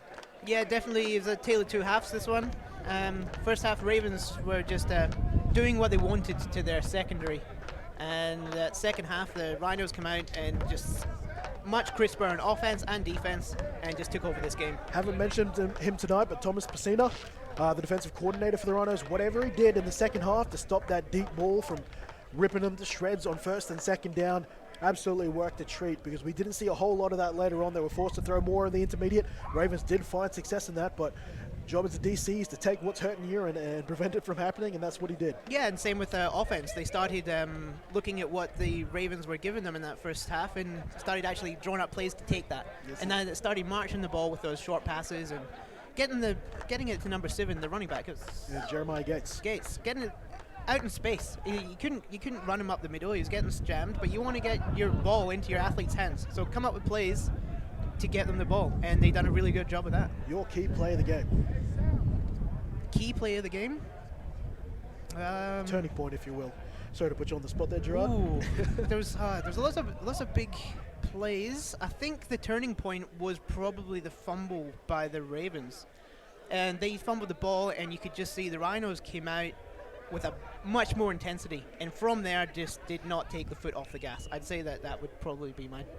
He didn't have probably the busy night we expected, but Akeem Allen forced that fumble that you spoke about there, which again was probably the mental turning point for this team. Took away possession for a Ravens offense that was comfortably moving down the field and scoring. That was probably a huge play of the game. Akeem Allen, a great job there. And then I think Javier's touchdown catch was probably another significant one as well, as well as that key run play. Again, that beautifully blocked play that got Jeremiah Gates in from 18. Yeah, both great plays. Also, shout out to Bones, who pretty much carried that second half for the Ravens offense. Just didn't drop a ball, run some crisp routes. Was the go-to guy. Couldn't This do easily much, could have been an MVP performance to Warwick Russell there. Did a fantastic job. Probably double-digit catches there, well over 100 yards, working both the short, intermediate, and long game for the Ravens. Stegman, fantastic seeing balling back in Australia, and fantastic to see these two teams, these two offenses, show at full power. I can't wait to see how these two teams progress through the season. Yeah, plenty to work on, but also a lot of positives. Well, the Rhinos successful here, 47 points to 40 here at the final whistle as the Rhinos celebrate their victory, as you can see there. For those who've joined us, whether you've stuck with us all the way through the Colts game earlier or you've just joined on for the final couple seconds on the live stream, thank you for joining us. It's been wonderful to have your company. I'm Kenny Andres. We're back next week from the Griffith University Thunder, where it'll be the Rhinos taking on the Thunder. But right now, on behalf of Gerard Fitzpatrick, my team here at Calling All Sports Brisbane, I'm Kenny Andres, and thank you for joining us.